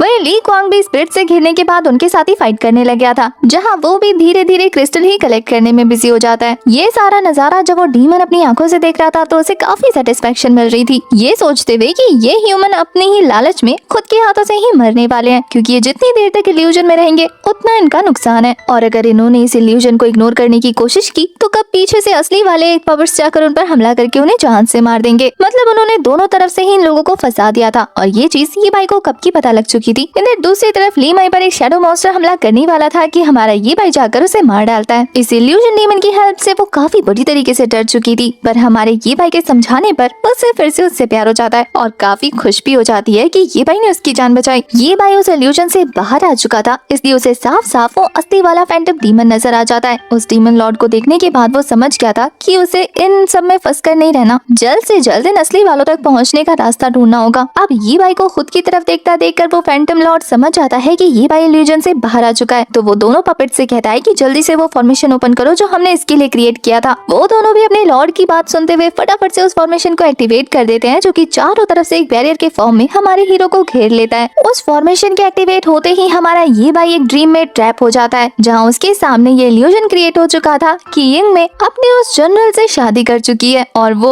हमारे ये भाई के सामने आकर उसे रिजेक्ट करते हुए कहती है कि मैं डायनेस्टी की क्वीन हूँ और बचपन में हमारी जो भी शादी तय हुई थी मैं उसे नहीं मानती। मैं एक प्रिंसेस होकर एक पहाड़ में रहने वाले छोटे से गवाले के साथ क्या करूंगी, मुझे तुम्हारे साथ नहीं रहना। वही वो जनरल तो पहले से ही उसे पसंद नहीं करता था, तो वो भी उसे उसके सपनों में खरी खोटी सुनाया जा रहा था। अब ये शायद ये भाई का बुरा ख्वाब था, इस वजह से वो भी इस पर रिएक्ट करते हुए कहता है कि मैं जानता हूँ कि मैं नॉर्मल बैकग्राउंड से बिलोंग करता हूँ, लेकिन एक नोबल होने के नाते तुम्हें ये हक नहीं मिलता कि तुम मेरी इंसल्ट कर सको। तभी मिंगो इसके पास आकर उसे छेड़ते हुए कहती है कि अगर तुम मुझे इतना ही पसंद करते हो तो क्यों ना मैं तुम्हें अपना साइड चिक बना के रखूं। पावरफुल भी तुम काफी हो, मेरी बॉडीगार्ड के तौर पर हमेशा मेरे साथ रहना, बदले में तुम्हें मुझे डेली देखने को मिलेगा। और फिर वो जनरल के साथ लवी डवी होकर उसे भी मनाने लगती है कि है ना स्वीट हार्ट, इसे अपना बॉडीगार्ड बनाने में तुम्हें कोई एतराज है। वो तो उसे बॉडीगार्ड कम डोरमैन ज्यादा बनाना चाहता था, वो तो जितनी हमारे ये भाई की इंसल्ट कर ले उसके लिए उतना कम है। पर ये भाई अपनी स्वॉर्ड निकालते हुए कहता है कि मैं तुम्हें बिल्कुल पसंद नहीं करता और तुम्हें खुद को ह्यूमिलेट करने का मौका तो मैं बिल्कुल नहीं देने वाला, और जितनी तुमने मेरी इंसल्ट कर ली है उतना काफी है। ये बोलकर वो उन पर अटैक थ्रो करने ही वाला था कि इधर हमें रियल वर्ल्ड में दिखाते हैं असली पपेट्स उस पर हमला करने ही वाले थे कि तभी हमारे ये भाई को होश आ जाता है और वो इनके साथ फाइट करने के लिए तैयार हो जाता है। वहीं दूसरी तरफ ली क्वांग को दिखाते हैं, वो भी चारों तरफ से इन पपेट्स से घिर चुका था। उन्हें निपटा कर वो अपने भाई के पीछे पड़ जाता है, जैसे कि उसके ऊपर इविल एनर्जी हावी हो गई थी। तो अब उसे मौका मिला है तो वो लियाओ के साथ फाइट करते हुए कहता है कि मुझे स्वॉर्ड गर्ल बनने से कोई नहीं रोक सकता, तुम भी नहीं। उस इविल स्पिरिट के पोजेस करने के बाद ली क्वांग की पावर काफी तेजी से इंक्रीज हो चुकी थी, इसलिए जब लियाओ उसके साथ फाइट कर रहा था तो वो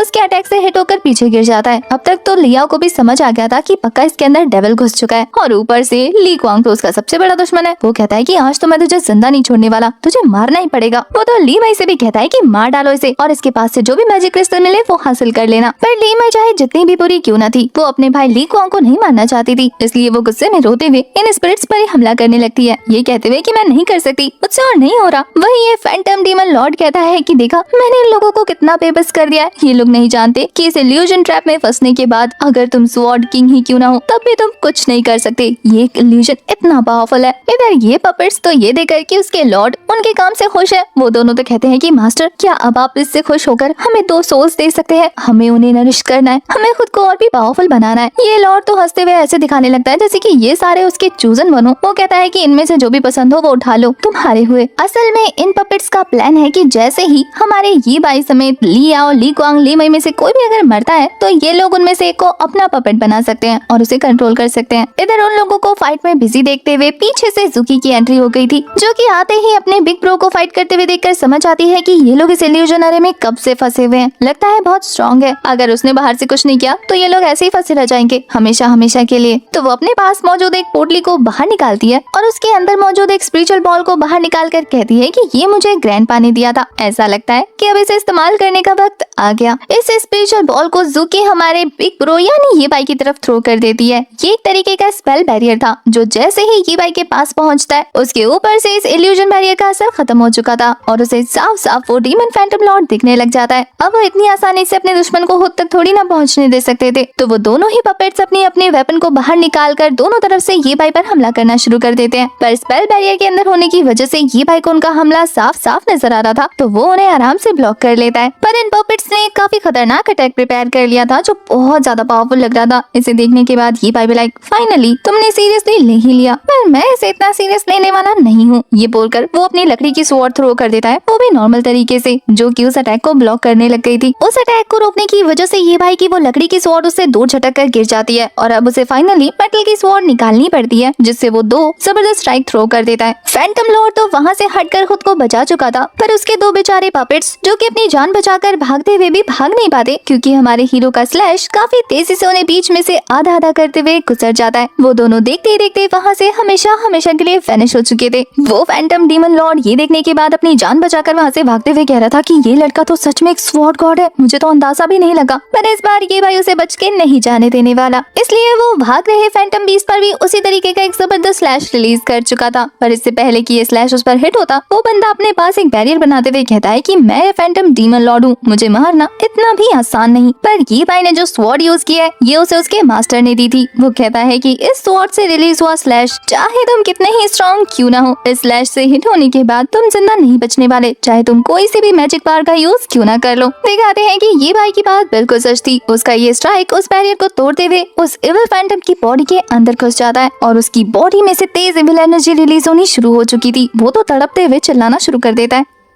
ये भाई कहता है कि वजह से वो फैंटम डीमन वहीं के वहीं खत्म हो जाता है और उसके मरने के बाद ये भाई को 3 क्रिस्टल स्टोन मिलते हैं, जिसे देखकर वो कहता है कि ऑब्वियसली फैंटम लॉर्ड जो था पावरफुल तो होना ही था। वो अपने क्रिस्टल को कलेक्ट कर चुका था। तभी ली कुआंग उसके पास आकर उसे कहता है कि डीमन बीस्ट को मार दिया ना, अब यहाँ से चलते बनो, जितना जल्दी हो सके उतना जल्दी, वरना बाद में तुम बहुत ज्यादा रिग्रेट करोगे। ये बोलकर ली कुआंग वहाँ से चला जाता है। वो इस बार काफी ज्यादा सीरियस लग रहा था, जिसे देखने के बाद ये भाई कह रहा है क्योंकि शायद हमारा हीरो पहले से ही आने वाले खतरे के लिए प्रिपेयर है। फैंटम डीमन लॉर्ड को मारने के बाद ये भाई और जुकी सीधा सिटी लॉर्ड मेंशन पहुंचते हैं, जहां पर पहले से ही सिटी लॉर्ड उनका इंतजार कर रहा था। वो तो उन्हें देखते ही खुश हो जाता है कि चलो तुम लोगों ने खुशखबरी सुना ही दी, आखिर तुम कितने ज्यादा पावरफुल हो कि तुमने उस फैंटम डीमन लॉर्ड को मार दिया। तुम तो सच में इंपीरियल पैलेस सिटी भेजने के लायक हो। मैं खुद तुम्हें वहाँ ट्रांसफर करूंगा, लेकिन मैं चाहता हूँ कि आज की रात हम लोग जश्न मनाएं। कल सुबह होते ही मैं तुम्हें खुद रॉयल सिटी के लिए एस्कॉर्ट कर दूंगा। हमारे ये भाई को इससे कोई प्रॉब्लम नहीं थी और फिर शाही दावत शुरू की जाती है, जहाँ डिनर के दौरान ली मई ये भाई के सामने बैठकर उसे आंख मार रही थी। वो तो हैरान हो जाता है और जुकी भी ये सारा नजारा देखकर मजे ले रही थी। तभी वो देखती है कि ली मई हमारे ये भाई के साथ टोस्ट करने आई है, ये कहते हुए कि शायद आप पिछले पुराने जितने भी हमारे किए हुए कांड है उन्हें भूल जाए। वो वाइन पीते हुए कह देता है कि मैं पुरानी सारी चीजों को भूल चुका हूँ। जुकी को उस लड़की के इरादे कुछ ठीक नहीं लग रहे थे और यही सेम चीज सिटी लॉर्ड के साथ भी थी। वो भी अपनी बेटी को छेड़ते हुए कह रहे थे कि क्या तुम्हें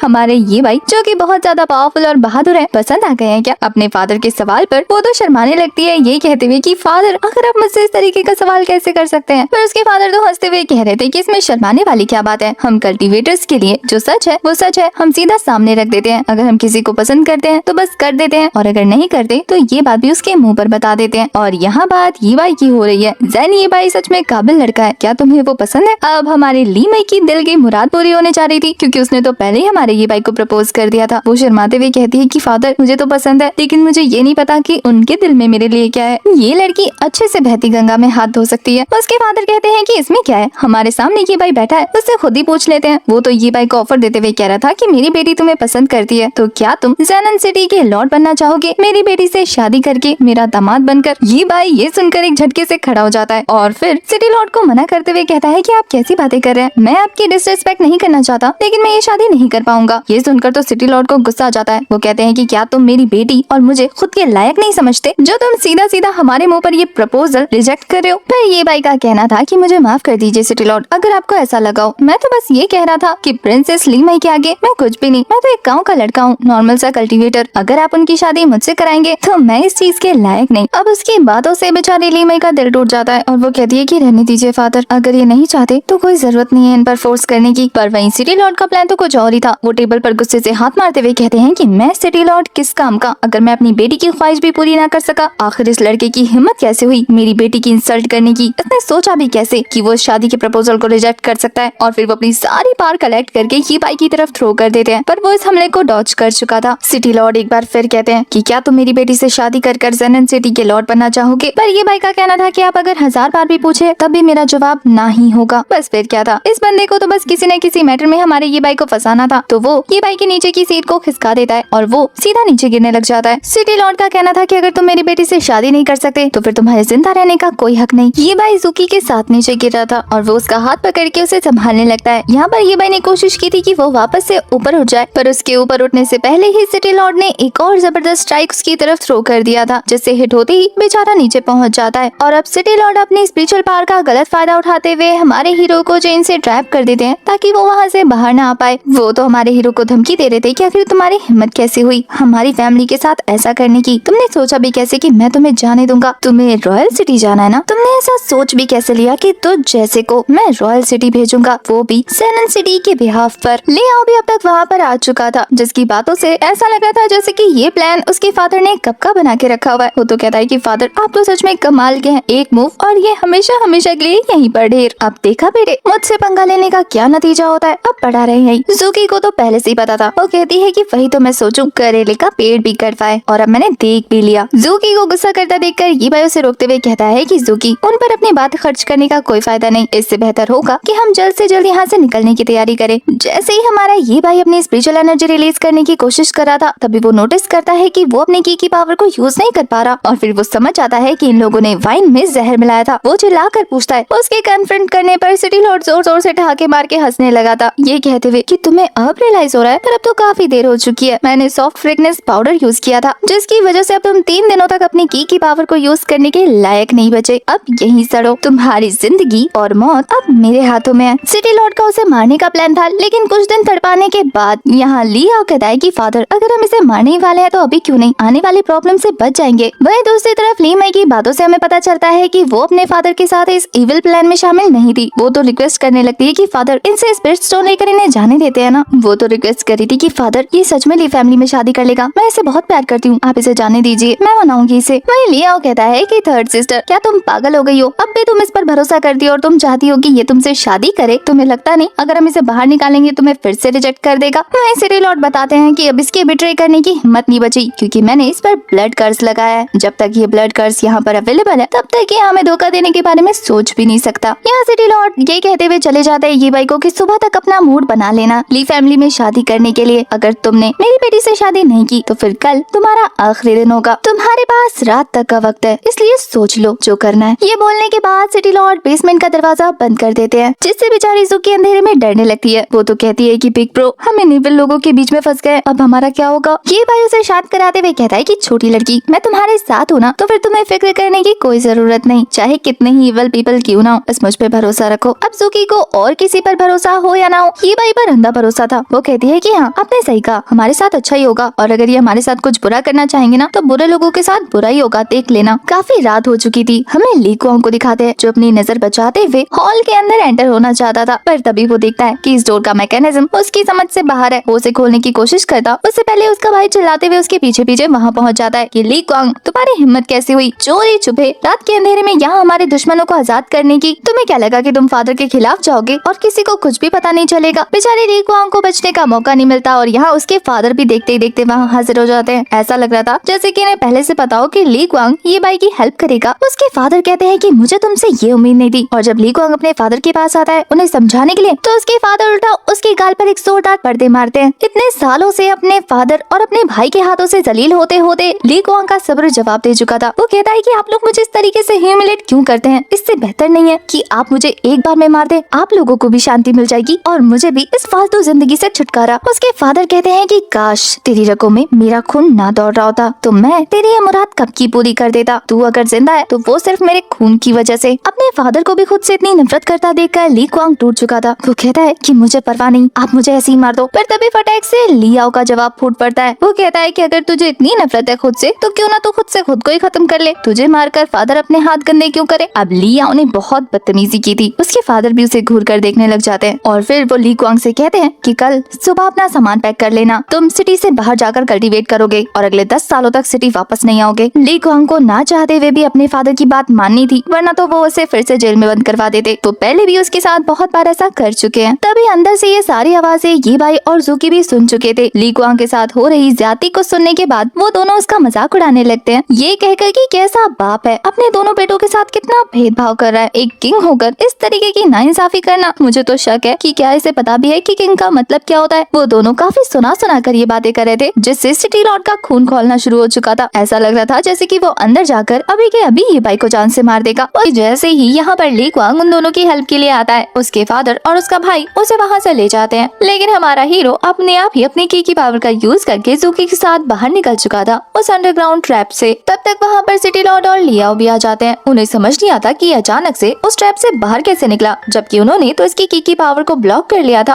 पर थोड़ी ही देर में सिटी लॉर्ड समझ जाते हैं कि इस लड़के की रेजिस्टेंस बहुत ज्यादा यूनिक है। इसी वजह से वो अब इसे और हल्के में नहीं लेना चाहते। वो कहते हैं कि मैं तुझे चांस से मार दूंगा। ये सुनना था कि लियाओ उस पर हमला करने लगता है, लेकिन हमारे हीरो ने बड़े आराम से उसके अटैक को ब्लॉक कर लिया था। जिस तरह का ये अटैक हमारे हीरो ने किया था, उससे सिटी लॉर्ड तुरंत समझ जाते हैं कि वो असल में स्वॉर्ड किंग रियाल्म पर है। ये जानकारी तो दोनों की हैरानी सातवें आसमान पर पहुंच जाती है। लियाओ भी लाइक ऐसा कैसे हो सकता है, सबसे ज्यादा यंगेस्ट स्वॉर्ड किंग तो हमारी सिटी में मौजूद है ना, इसकी तो एज भी ज्यादा नहीं है, वो तो अपनी 20s में था। और ये पर हमारा हीरो ये भाई उनके सामने और ज्यादा शो ऑफ करते हुए कहता है कि तुम्हें तो अभी तक ये पता लगा है कि मैं स्वॉर्ड किंग रियाल्म पर हूँ, तो इतना हैरान हो गए। अगर तुम्हें ये पता चले कि मैं कुछ ही दिनों में ब्रेक थ्रू करके स्वॉर्ड गॉड रियाल्म पर पहुँचने वाला हूँ, तो फिर तुम क्या करोगे। अब सिटी लॉर्ड ये जानकर कि ये कुछ दिनों में और ज्यादा पावरफुल हो जाएगा, वो समझ जाते हैं कि फिर उनकी सिटी में कोई भी इस लड़के का मुकाबला नहीं कर सकता। तो वो अभी ही इस सांप को रास्ते से हटाने का ट्राई करने लगते हैं। उसके साथ 1-to-1 बैटल करते हैं, जहाँ ज़ूकी को तो पता था कि उसके बिग ब्रो आराम से जीत जाएंगे, तो वो तो खुल के चेयर कर रही थी। पर ये भाई को बिजी देखकर लियाओ सोचता है कि क्यों ना इस लड़की को बंद कर लिया जाए, क्योंकि उसे वो पसंद आ गई थी। पर वो जैसे इसका ट्राई करता है, हमारे हीरो ने धमकी देते हुए कहा था कि याद रख, मैं एक साथ तुम दोनों बाप बेटे को निपटा सकता हूँ, तो अगर तूने कुछ गलत सोचा तो तेरी खैर नहीं। ये धमकी सुनकर तो बेचारा सच में पीछे हट जाता है। वहाँ सिटी लॉर्ड फाइट स्टार्ट करने से पहले वन लास्ट टाइम हमारे हीरो को चांस देते हैं कि वो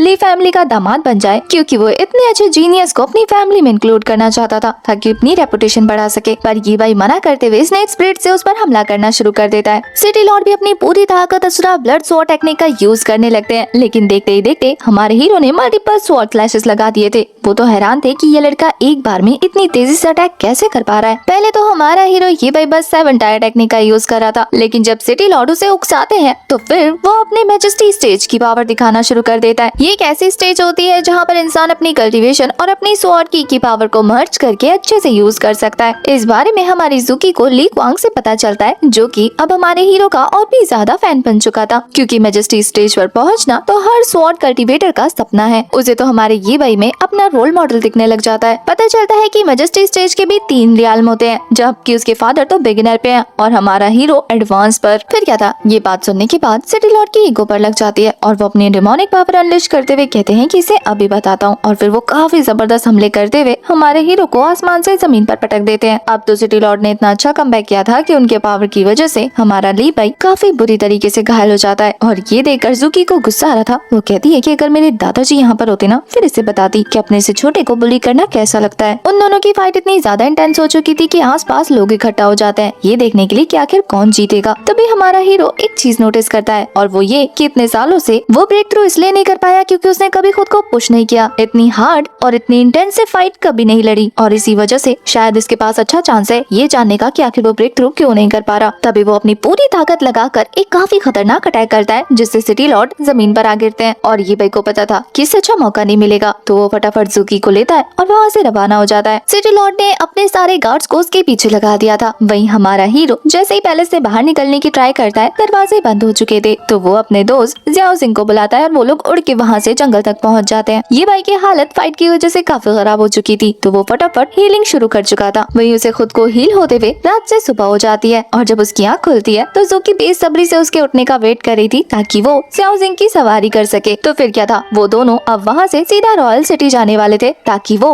ली फैमिली की शिकायत कर सके। इधर सारे जनरल्स गार्ड्स मिलकर हमारे ये भाई की तलाश कर रहे थे। सुबह होने तक उन्हें हमारे ये भाई के बारे में कुछ पता नहीं चलता। तो जब इस बारे में सिटी लॉर्ड को खबर लगती है तो वो उन्हें इन्वेस्टिगेशन करने को कहते हैं, क्योंकि उन्हें काफी गुस्सा आ रहा था कि इस तरीके से उनका शिकार उनके हाथ से निकल गया। हालांकि अब तक ली क्वांग भी गायब था, तो इस बात का फायदा उठाते हुए लियाओ अपने फादर से रिक्वेस्ट करता है कि मुझे लगता है कि ली क्वांग ने उन्हें भगाया होगा, तो क्यों ना हम पहुंचकर ली क्वांग को जान से मार दे ताकि उससे ये भाई का ठिकाना मिल सके। अपने फादर की हाँ होने पर वो फटाफट से फ्लाइंग बीस्ट को लेकर पहुंच जाता है ली क्वांग के पास, जो बेचारा स्वॉर्ड गॉड बनने की ट्रेनिंग लेने के लिए अपने घर से भाग रहा था। तभी लियाओ वहाँ पहुंचकर उसे जान से मारने की धमकी देता है, ये कहते हुए कि तुम्हारे मरने के बाद मेरी सिटी लॉर्ड की पोजीशन हमेशा हमेशा हमेशा के लिए सिक्योर हो जाएगी। ली कुआंग के कहने पर कि उसे सिटी लॉर्ड की पोजीशन से कोई मतलब नहीं, वो दोबारा पैलेस नहीं लौटेगा, वो तब भी नहीं मानता, बल्कि उसने तो बिना उसे कुछ कहे उस पर हमला करना शुरू कर दिया था। काफी सारे सोल्जर्स मिलकर उस पर हमला करते हुए उसे घायल कर देते हैं और अब वो इससे पहले कि उसे जान से मारता तभी वहाँ पर हमारे हीरो की एंट्री होती है और वो एक ही अटैक में सबसे पहले तो सभी गार्ड्स को निपटाता है जो कि ये सोच रहे थे कि कितने पावरफुल बंदे से पाला पड़ा है। वहीं दूसरी तरफ लियाओ को दिखाते हैं पत्ते की तरह कांपना शुरू कर चुका था। इससे पहले कि वो वहाँ से भागता हमारा हीरो ये भाई सबसे पहले तो उसके बीस्ट को जान से मारता है, उसके बाद उसे ट्रैप कर देता है। वो बेचारा तो अपनी जान बचाने के लिए हमारे हीरो को अलग अलग तरीके के डील ऑफर कर रहा था। ये भाई समझ गया था कि इससे बहादुर तो ली कुआंग है। अब वो उसने सारा मैटर ली कुआंग पर छोड़ दिया था कि तुम जो चाहो इसके साथ कर सकते हो। वो कहता है कि मैं इसे मारना नहीं चाहता बल्कि इसे पनिश करना चाहता हूँ, इसीलिए मैं चाहता हूँ कि तुम इसे क्रिपल कर दो, यानी कि इसकी सारी कल्टीवेशन पावर को डिस्ट्रॉय कर दो। अब वो बेचारा तो सदमे में आ गया था, पर इससे पहले कि वो उसकी कल्टीवेशन डिस्ट्रॉय करता वहाँ पर सिटी लॉर्ड आते हैं जो कि लियाओ को बचाने के लिए ली कुआंग से कहते हैं कि अगर तुम हमारी फैमिली में नहीं रहना चाहते तो आज से मैं तुम्हें आजाद करता हूँ। और रहा सवाल लियाओ का, तो अपने छोटे भाई को जान से मारने का ट्राई करने पर मैं उसे 10 साल की सजा देता हूँ कि वो अकेले जाकर कल्टीवेशन करेगा और 10 साल के बाद जब वो आकर तुम्हारे साथ फाइट करेगा और फाइट को जीतेगा तभी वो सिटी लॉर्ड बन पाएगा। लियाओ को अपनी सजा मंजूर थी, लेकिन ली कुआंग कहता है कि उसे इस फैमिली के साथ कोई रिश्ता नहीं रखना और ये वो काफी गुस्से में और सच्चे दिल के साथ कह रहा था कि उसे बस स्वॉर्ड गॉड बनना है और कुछ नहीं। उसने अपने स्वॉर्ड के साथ इतना अच्छा कनेक्शन बिल्ड कर दिया था कि उसके ऐसा कहते ही उसकी स्वॉर्ड भी एनर्जी रिलीज करना शुरू कर देती है। ये देखकर ये भाई बताता है कि उसके मास्टर ने कहा था कि अगर कोई कल्टीवेटर अपनी स्वॉर्ड के साथ इस तरीके का कनेक्शन बिल्ड कर ले तो उसे स्वॉर्ड गॉड बनने से कोई नहीं रोक सकता। अपने बेटे का ये टैलेंट देखने के बाद फाइनली सिटी लॉर्ड को ये रियलाइज हो जाता है कि उन्होंने ली कुआंग को कितना अंडर एस्टिमेट किया, लेकिन अब वो उसे अपनी फैमिली में नहीं रख सकते क्योंकि उसने अब पूरा मूड बना लिया था ली फैमिली को छोड़कर आगे बढ़ने का। तो वो उसके डिसीजन की रिस्पेक्ट करते हुए उसे वहाँ से जाने को कह देते हैं। इसके अलावा उन्होंने हमारे ये भाई को उसके जीत के अनुसार वो टोकन भी पकड़ा दिया था जो उसे रॉयल सिटी में एंटर होने में हेल्प करेगा, साथ ही एंशिएंट रून में जाने के लिए भी अलाउ करेगा। वैसे तो वो ये टोकन अपने बेटे को पकड़ाते हुए कहते हैं कि एक साथ काफी सारे लोग इस टोकन के जरिए रॉयल सिटी में एंटर हो सकते हैं, तो तुम सभी साथ में जा सकते हो। सिटी लॉर्ड के वहाँ से जाने के बाद ली कुआंग इतना ज्यादा एग्जॉस्ट हो चुका था कि बेहोश हो जाता है। वो लोग उसके होश में आने पर वहाँ से निकलने का ट्राई कर रहे थे। वैसे तो होश में आते ही ली कुआंग जाने से मना कर देता है, लेकिन फिर जुकी उसे बताती है कि तुम कितनी बड़ी अपॉर्चुनिटी मिस कर रहे हो। तुम्हें पता है एंशिएंट रून में जाकर कल्टीवेशन करने पर तुम 10 सालों में जितना प्रोग्रेस नहीं कर सकते उतना 1 साल में कर लोगे। ये सुनकर वो जाने के लिए तैयार हो जाता है। दूसरी तरफ हमें रॉयल सिटी का सीन दिखाते हैं जहाँ पर इतने दिनों के बाद हमें मिंगवे को दिखाते हैं। वो अपने फादर को मनाने का ट्राई कर रही थी कि वो किसी और को पसंद करती है इसलिए किसी और से शादी नहीं कर सकती, पर उसके फादर कहते हैं कि जिससे मैं तुम्हारी शादी करा रहा हूँ उसका नाम यिंगोंग है और वो स्वॉर्ड गॉड का बेटा है। वो जियांग डायनेस्टी का सबसे यंगेस्ट स्वॉर्ड गॉड बनेगा। तुम्हें लगता है कि मैं ये अपॉर्चुनिटी मिस करूंगा? वो जल्दी ही इस स्वॉर्ड गॉड रियल्म को ब्रेक थ्रू कर लेगा, वो सबसे स्ट्रॉन्गेस्ट हो जाएगा और इसके अलावा वो तुमसे प्यार करता है। पर फिर भी मिंगवे तैयार नहीं हो रही थी, तो ये देखकर उसके फादर उसे इमोशनल ब्लैकमेल करने लगते हैं, ये कहते हुए कि कल को अगर मुझे कुछ हो गया तो वो तुम्हारा ख्याल रखेगा। उसके फादर को लगता है कि अगर मिंगवे यिंगयोंग से शादी करेगी तो हो सकता है कि वो एक लेजेंडरी फीमेल स्वॉर्ड गॉड बन जाए, जिससे उनकी जियांग डायनेस्टी और भी ज्यादा पावरफुल हो जाएगी। अब ये देखने के बाद मिंगवे अपने फादर को कन्विंस करने के लिए कहती है कि क्या हो अगर मैं एक ऐसे पर्सन को ढूंढ के लाऊं जो ऑलरेडी स्वॉर्ड गॉड हो, तो क्या आप उसकी शादी मुझसे करेंगे? उसके फादर मना नहीं करते बल्कि एक शर्त रखते हैं कि हाँ तभी अगर जब वो तुबा को हरा सके जो कि ऑलरेडी स्वॉर्ड गॉड बन चुका होगा। मिंगवे काफी ज्यादा कॉन्फिडेंट थी कि वो तुबा को पक्का हरा देगा और वो सबसे ज्यादा स्ट्रॉन्गेस्ट स्वॉर्ड गॉड बनेगा। उसके फादर ये देखकर हैरान थे कि उनकी बेटी ने पहले ही ऐसा लड़का ढूंढ लिया।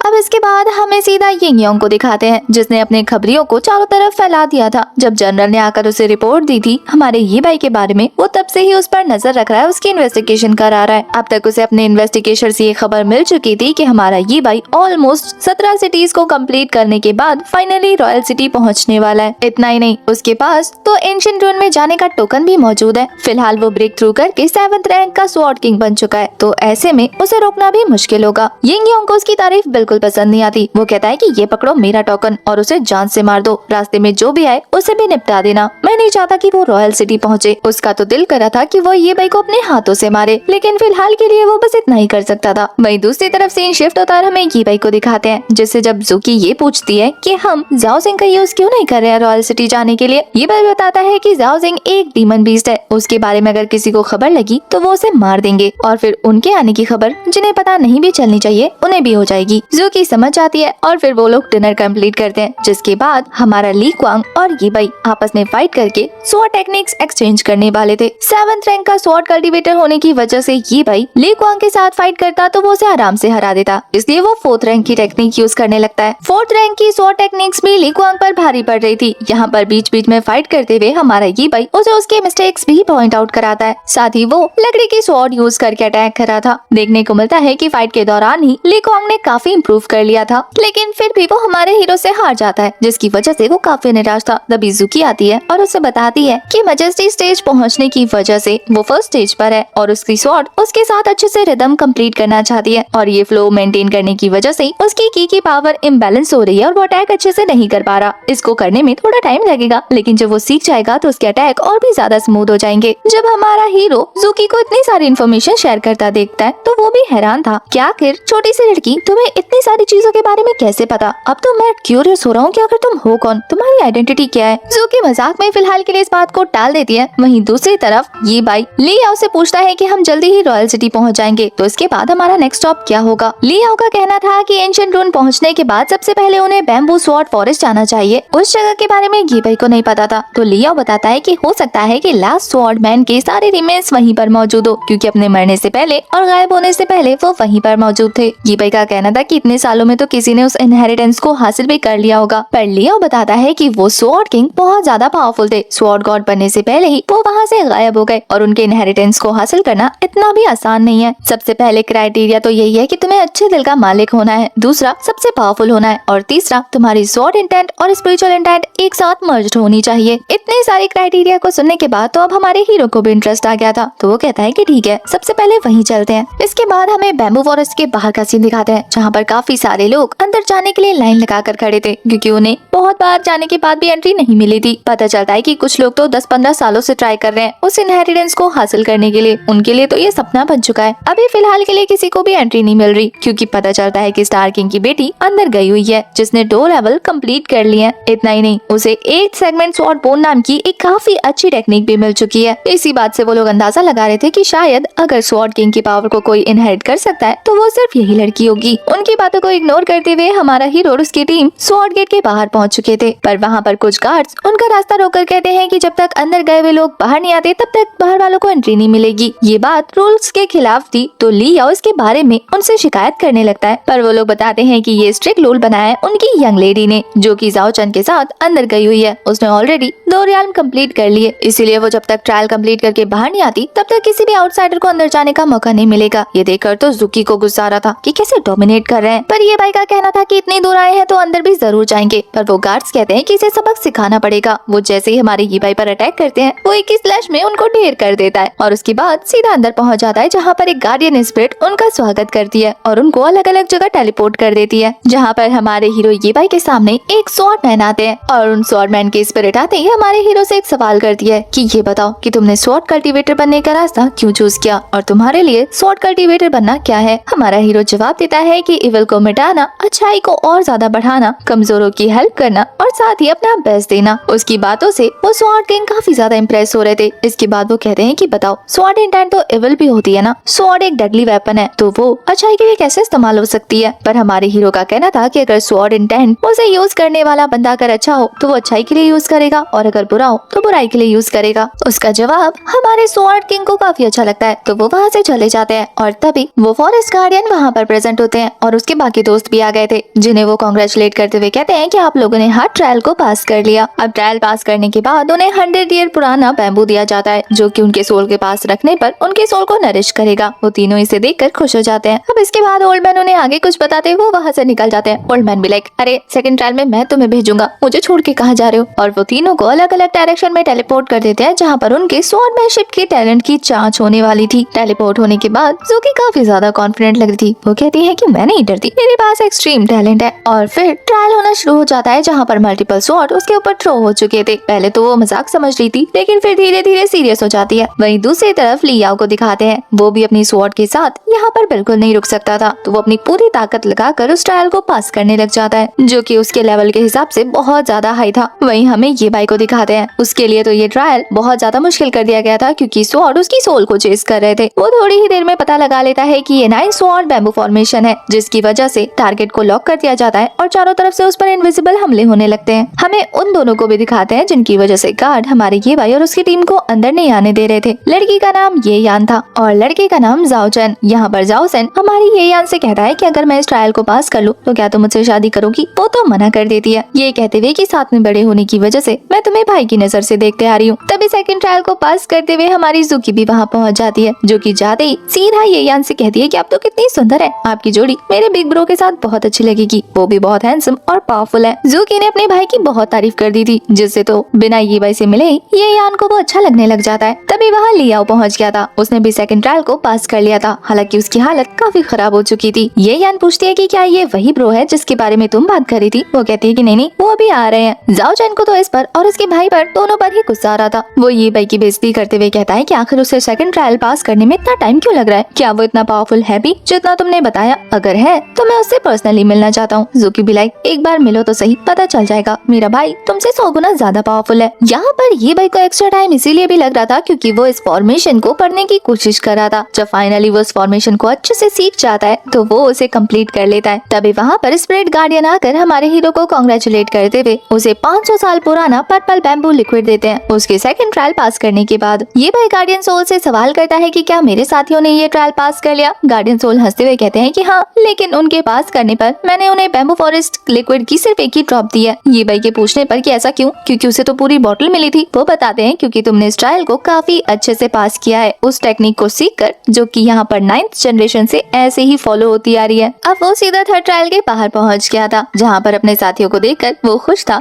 वहीं जैसे ही ये यान की नजर उस पर पड़ती है तो वो उसकी खूबसूरती देखकर उसके प्यार में गिर जाती है। जुकी तो उन दोनों की मैच मेकिंग कराने वाली थी, पर इस बात से हमारा हीरो जरा भी खुश नहीं होता। वो तो सीधा आकर ये यान से माफी मांगने लगता है कि ये बच्ची है, इसकी बात को इग्नोर कर दो। पर ये यान का कहना था कि नहीं, मुझे बुरा नहीं लगा, बल्कि मैं तो इस बात को असली में कंसिडर कर रही हूँ। अगर तुमने सच में स्वॉर्ड गॉड की पावर को इनहेरिट कर लिया तो फिर मैं तुम्हें अपना पार्टनर बना लूंगी। बेचारा हमारा हीरो स्पीचलेस रह जाता है। वही जुकी तो खुश होते हुए कहती है कि फिर तो तुम इस रिश्ते को हाँ समझो, क्योंकि मेरा भाई बहुत ज्यादा पावरफुल है, जल्दी इनहेरिटेंस हासिल कर लेगा। वही जुकी की बात है जाओ चैन का खून खौला रही थी। वो कहती है कि इग्नोरेंट लड़की, तुम्हें क्या लगता है कि 100 सालों से जिस स्वॉर्ड गॉड की पावर को कोई इनहेरिट नहीं कर पाया उसे तुम्हारा भाई हासिल कर लेगा, वो भी एक ही ट्रायल में। लोगों को सालों साल लग गए यहाँ तक पहुँचने में, कोई मजाक नहीं है। तभी देखते ही देखते ब्रदर ली याओ और हमारा हीरो दोनों ही थर्ड ट्रायल में जाते हैं, जहाँ पर ली याओ को उस इल्यूजन में जाने के बाद पता लगता है कि उसका भाई उसके सामने है, उससे भी ज्यादा पावरफुल बनकर वो उसे जान से मारने आया है। वही दूसरी तरफ हमारे ये भाई को और कोई नहीं बल्कि वो जनरल नजर आता है, जो कि उससे मिंगवे को हासिल करना चाहता था। फाइट के दौरान ही हमारे ही भाई को पता लग चुका था कि ये एक इल्यूजन है, बस उसे उसका वीक पॉइंट ढूंढना होगा और साथ ही इस ट्रायल में उसे अपनी कॉम्बैट पावर भी दिखानी होगी। थोड़ी देर के बाद हमें लियाओ को दिखाते हैं, जो कि ट्रायल से बाहर आ चुका था। उसकी हालत खराब हो चुकी थी, वो पूरी तरह से एग्जॉस्ट था। इल्यूजन होने के बावजूद भी उसे अपनी बॉडी में पेन फील हो रहा था। जुकी को तो उसकी फिक्र होने लगती है। वो तो पूछ रही थी कि क्या ट्रायल सच में बहुत हार्ड है। वो कहता है कि हाँ। फिर वो सोचती है कि फिर तो ब्रदर को सिर्फ 30 मिनट लगेंगे इसे क्रॉस करने में। अब उसकी ऐसी बातें तो क्लियरली जाओ चैन का खून खौला रही थी। वो उसके साथ बहस कर रहा था तो ये यान कहती है कि बच्ची के साथ बहस करने से क्या तुम्हें खुशी मिल रही है। वो तो चिढ़ जाता है कि ये यान उसके खिलाफ जा रही है इन दोनों बेवकूफों की वजह से। वही फाइट करते करते हमारे हीरो को काफी वक्त गुजर चुका था और वो समझ आता है कि अगर इस बंदे को हराना है, जो कि हर अटैक के बाद और ज्यादा स्ट्रॉन्ग होता जा रहा है, तो उसे उस फॉर्मेशन का यूज करना होगा जो उसने सेकंड ट्रायल में सीखा। बस फिर क्या था, उसका यूज करते ही वो इस बंदे को, जो कि उसके सामने इल्यूजन बन के खड़ा था, उसे जान से मार देता है। और तभी वहाँ पर स्वॉर्ड किंग की सोल आती है, जो कि उसे बताती है कि कांग्रेचुलेशन, उस 9 फॉर्मेशन स्वॉर्ड को हासिल करने के बाद तुमने फाइनली इस ट्रायल को भी कंप्लीट कर लिया। जब वो हमारे हीरो के फर्स्ट ग्रेड के स्वॉर्ड बोन को देखता है तो वो हैरान रह जाता है। वो कहता है कि अब तक यहाँ पर सिर्फ सेकंड ग्रेड के स्वॉर्ड बोन को देखा है मैंने, इतने हाई रैंक का बंदा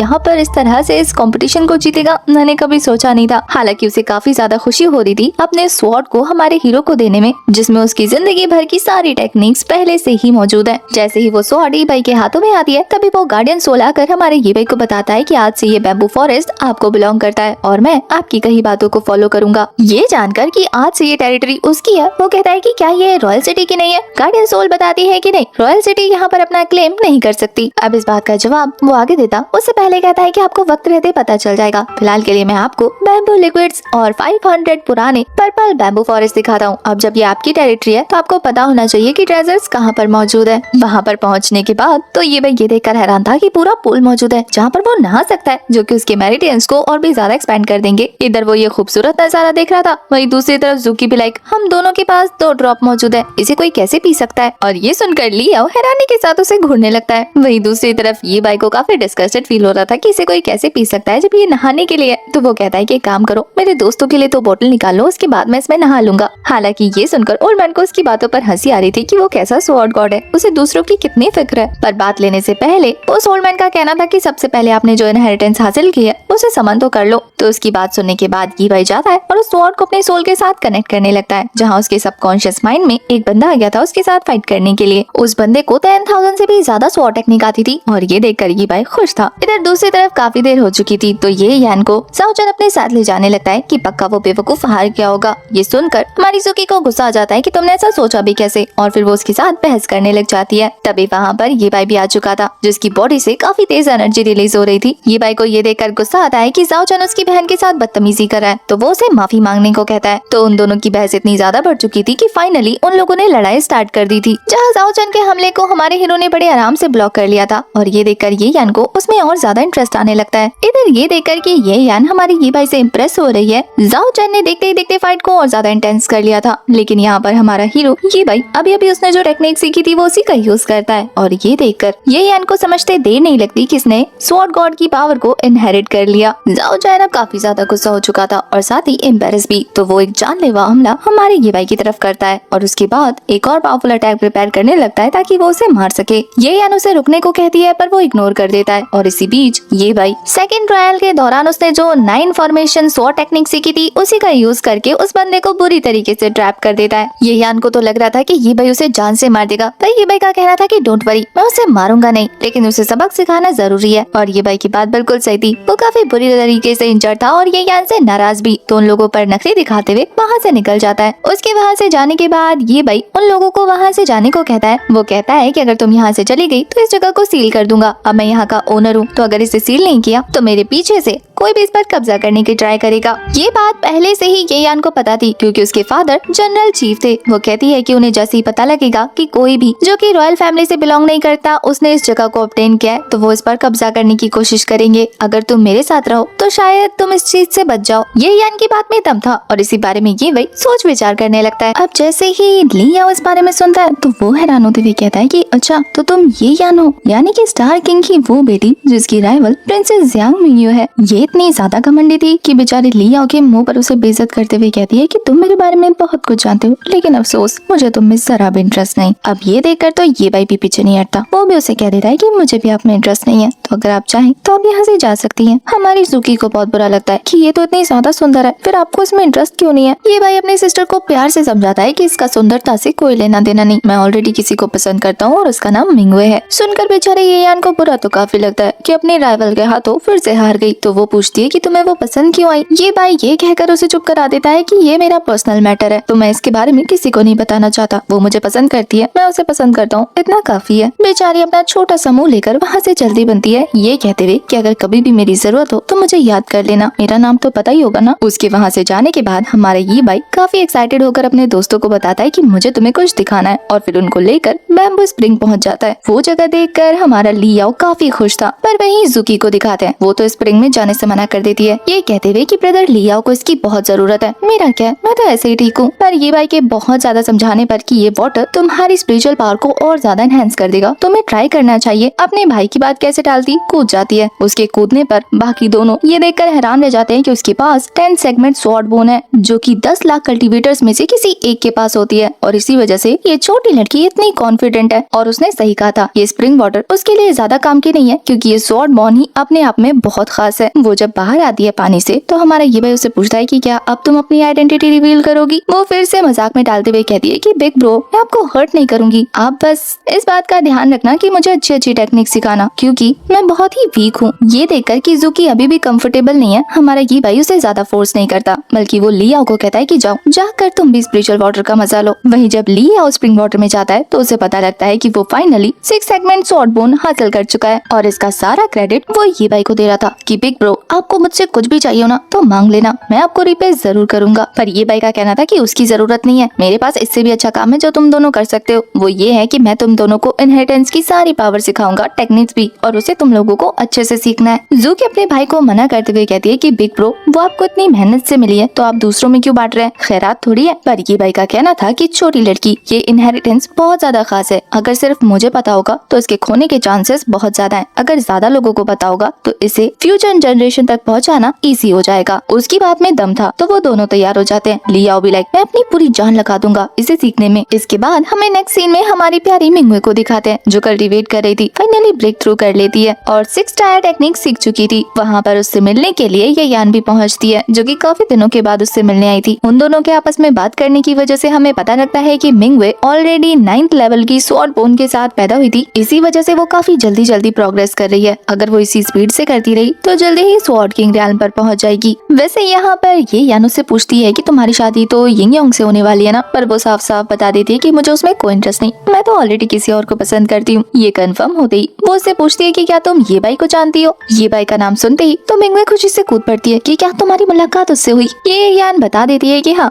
इसका मतलब वो सही था कि तुम दोनों एक दूसरे को पसंद करते हो। तुम्हें पता है जाओ चैन के साथ उसकी फाइट हो गई थी, उन दोनों के बीच में काफी इंटेंस फाइट होने वाली थी। ये सुनकर तो मिंगवे पैनिक करते हुए कहती है कि कहाँ है वो जाओ चैन की, तो मैं उसकी खैर नहीं। तभी ये यान चुपके से उसे ये बाई का पता बता देती है। दूसरी तरफ जाओ चैन को दिखाते हैं, वो ये योंग के साथ चाय पीते पीते ये बाई के बारे में ही बात करने लगता है कि कैसे उसके साथ उसकी फाइट हुई थी। बातों बातों में जब दोनों को पता लगता है कि उनका एनिमी एक ही है तो फिर वो दोनों डिसाइड करते हैं कि साथ में जाकर उसे सबक सिखाएंगे। इसी के नेक्स्ट सीन में हमें जाओ चैन को और ये योंग को दिखाते हैं जो कि अपनी सेना लेकर पहुंच जाते हैं बैम्बू फॉरेस्ट के बाहर। पता चलता है कि यिंग योंग और कोई नहीं बल्कि वही जनरल है जिसकी पहले हमारे हीरो के साथ झड़प हो चुकी है। लोग वहाँ पर इकट्ठा होकर सोचने लगते हैं कि पता नहीं ये बड़ी सेना किसको निपटाने के लिए यहाँ पर पहुंची है। तभी वहाँ पर हमारा हीरो भी अपनी टीम के साथ पहुँचता है। जूकी तो उस जनरल को देखकर उस पर भड़कना शुरू कर देती है, किसकी देखो मेरे बड़े भाई को धमका रहा है। उसे भड़कता देखकर ये भाई उसे शांत कराते हुए कहता है कि छोटी बहना ये मैटर मुझे संभालने दो, और फिर वो उन लोगों से कहता है कि ये मेरी टेरिटरी है, जल्दी से जल्दी यहाँ से दफा हो जाओ। पर उस जनरल यिंग योंग का कहना था कि तुझे क्या लगता है स्वॉर्ड गॉड के जाने के बाद अब ये जगह किसकी है, किंग की। हमारी इतनी बड़ी आर्मी से तुझे क्या लगता है कि तू अकेला भिड़ेगा। ये बोलकर अपनी आर्मी को आगे कर देता है फाइट करने के लिए। पर ये भाई उन्हें धमकी देते हुए कह रहा था कि इससे एक कदम भी आगे बढ़ाना तो सभी को एक ही स्लैश में ढेर कर दूंगा। सारे गार्ड्स डर जाते हैं लेकिन फिर यिंग योंग के भड़काने पर वो एक साथ अटैक करने के लिए आगे बढ़ते हैं, जिनसे और कोई नहीं बल्कि हमारा लियाओ निपटता है। हमारे ये भाई की वजह से अब अपनी स्वॉर्ड स्किल्स में काफी अच्छा हो चुका था, तो देखते ही देखते उसने काफी अच्छी टेक्निक्स का यूज करते हुए उन सारे गार्ड्स को ढेर कर दिया। जूकी पहली बार उसकी तारीफ करते हुए कहती है कि ब्रदर लियाओ आपने तो कमाल कर दिया। पर लियाओ को पता था कि अभी वो खुशियां नहीं मना सकता क्योंकि उसे तो स्वॉर्ड गॉड बनना है और अभी जर्नी बहुत लंबी है। इधर ये देखने के बाद वो दोनों हमारे ये भाई की और ज्यादा बुराई करते हुए कहते हैं कि देखो किसी और के भरोसे बैठा है, वरना तो ये एक चींटी है हमारे सामने। ये कहते हुए हमारे हीरो के साथ फाइट शुरू कर देता है जहाँ दोनों ही एक दूसरे को काफी जबरदस्त टक्कर दे रहे थे। उन दोनों की फाइट शुरू ही हुई थी कि तभी वहाँ पर ये यान और हमारी ही मिंगवे पहुँच जाती है। मिंगवे चाहती थी कि वो इस फाइट को जल्द से जल्द रोक दे, पर वहाँ पर ये यान उसे समझाती है कि देखो ये दोनों ही तुमसे प्यार करते हैं और तुम्हारे लिए फाइट कर रहे हैं। ये जगह ये बाई की है और उसने अभी अभी स्वॉर्ड गॉड के इनहेरिटेंस हासिल किए हैं, तो उसे अपनी ताकत और पावर शो करने दो। अगर वो यिंग योंग को हरा देता है तो कल से उसके सामने कोई भी खड़े होने की हिम्मत नहीं कर पाएगा और इस तरह से ये कंफर्म हो जाएगा कि वो तुम्हारे लिए वर्थी है, शादी करने के लायक। ये सुनकर तो मिंगवे शर्माते हुए कह रही थी कि आप मुझे छेड़ो मत। मिंगवे को भी ये यान की बातों में थोड़ा दम लग रहा था तो वो भी वहाँ खड़े खड़े ये देखने लगती है, हालांकि उसका बिल्कुल मन नहीं कर रहा था। यहाँ दूसरी तरफ फाइट करते हुए दोनों ही एक दूसरे को एडमायर करने लगते हैं। दोनों को ये लग रहा था कि सामने वाले पार्टी बहुत ज्यादा ग्रो कर चुकी है। तभी ऑडियंस की बातों से यहाँ पर ट्यूबा यानी यिंग योंग को पता लगता है कि हमारे ये भाई ने स्वॉर्ड गॉड की पावर इनहेरिट की है, तो वो कहता है कि तुम्हारे पास एक काफी अच्छा चांस है, मैं तुम्हें अपना डेप्यूटी बनाऊंगा, तुम्हें पैसे और ताकत की कभी कोई कमी नहीं होगी। तो तुम इस ऑफर के बारे में क्या सोचते हो मुझे बताओ। जाओ चैन में मजाकिया अंदाज में उसे कन्विंस करने का ट्राई कर रहा था, पर ये भाई भी लाइक किसी देश का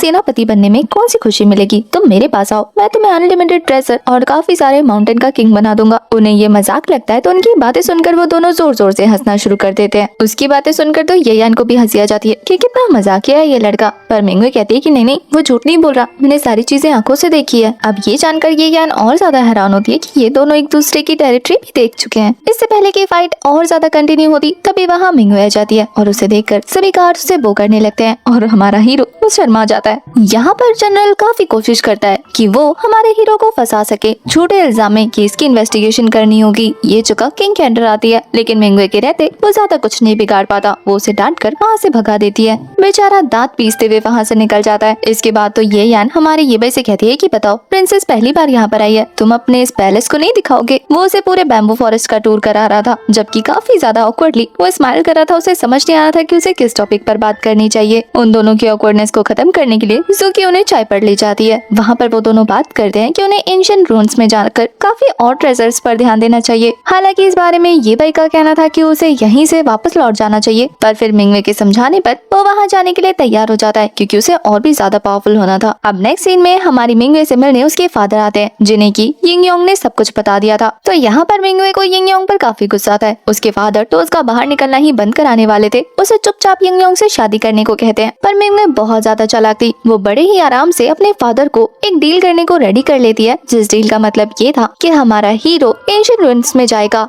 और जाने के बाद मिंगवे और वो पावरफुल हो जाएंगे। अगर वो दोनों स्वॉर्ड गॉड बन गए तो मिंगवे को हमारी यिंग योंग से शादी नहीं करनी पड़ेगी, लेकिन अगर वो ऐसा करने में नाकामयाब रही तो वो चुपचाप यिंग योंग से शादी कर लेगी। उसके फादर का कहना था कि एंशिएंट रून्स उनके अंडर आता है और वहाँ से कौन पावरफुल बन के निकलेगा और कौन नहीं, ये चीज वो डिसाइड करेंगे। तो ये बेहतर अपॉर्चुनिटी है, तो वो तो फटाफट हाँ कर देते हैं। वहीं दूसरी तरफ हमें हमारे हीरो को दिखाते हैं, जो कि बहुत ही ज्यादा मुश्किल से प्रैक्टिस कर रहा था क्योंकि उसे और स्ट्रॉन्ग बनना था। ज़ूकी और लियाओ ये देखकर हैरान थे कि इतना पावरफुल होने के बावजूद भी वो इतनी हार्ड वर्क कर रहा है। पर हमारे हीरो का कहना था कि चाहे तुम दुनिया में कितने ही पावरफुल क्यों ना बन जाओ, कोई ना कोई तुमसे 4 कदम आगे निकलेगा और तुम्हें दबाने की कोशिश करेगा। तो ऐसे मौके के लिए तुम्हें पहले से ही खुद को प्रिपेयर करते रहना होगा ताकि तुम पीछे ना रह जाओ। और ये चीज कहीं ना कहीं रियल लाइफ में भी बहुत अच्छे से लागू होती है। तो इसलिए लाइफ में कभी भी ये सोचकर रुकना मत कि तुम्हें बहुत कुछ आता है, बल्कि कुछ न कुछ नया सीखते रहना, ताकि अगर कभी ऐसे इंसान से मुलाकात हुई जिसे बहुत कुछ पता हो तो उसमें भी सबसे आगे तुम रहो। रूइंस में जाने का वक्त हो गया था, तो वो लोग ज़ूकी को पीछे छोड़कर जाने वाले थे, पर वो तो एक रट जिद लगा लेती है कि मुझे आप लोगों के साथ जाना है। अब उसने तो इन दोनों को इमोशनल ब्लैकमेल करना शुरू कर दिया था, तो ना चाहते हुए भी इन दोनों को इसे अपने साथ ले जाना पड़ता है। वहीं दूसरी तरफ किंग की तरफ से एक साजिश देखने को मिलती है। उन्होंने एंशिएंट रूइन में जाने के लिए बाकी सारे कल्टीवेटर्स को भी ये चैलेंज दे दिया था कि जो भी जाकर स्वॉर्ड गॉड के रिमेन्स हासिल करेगा उसे क्रिस्टल मिलेगा। हेवनली क्रिस्टल हासिल करने के लिए काफी सारे लोग पार्टिसिपेट करने के लिए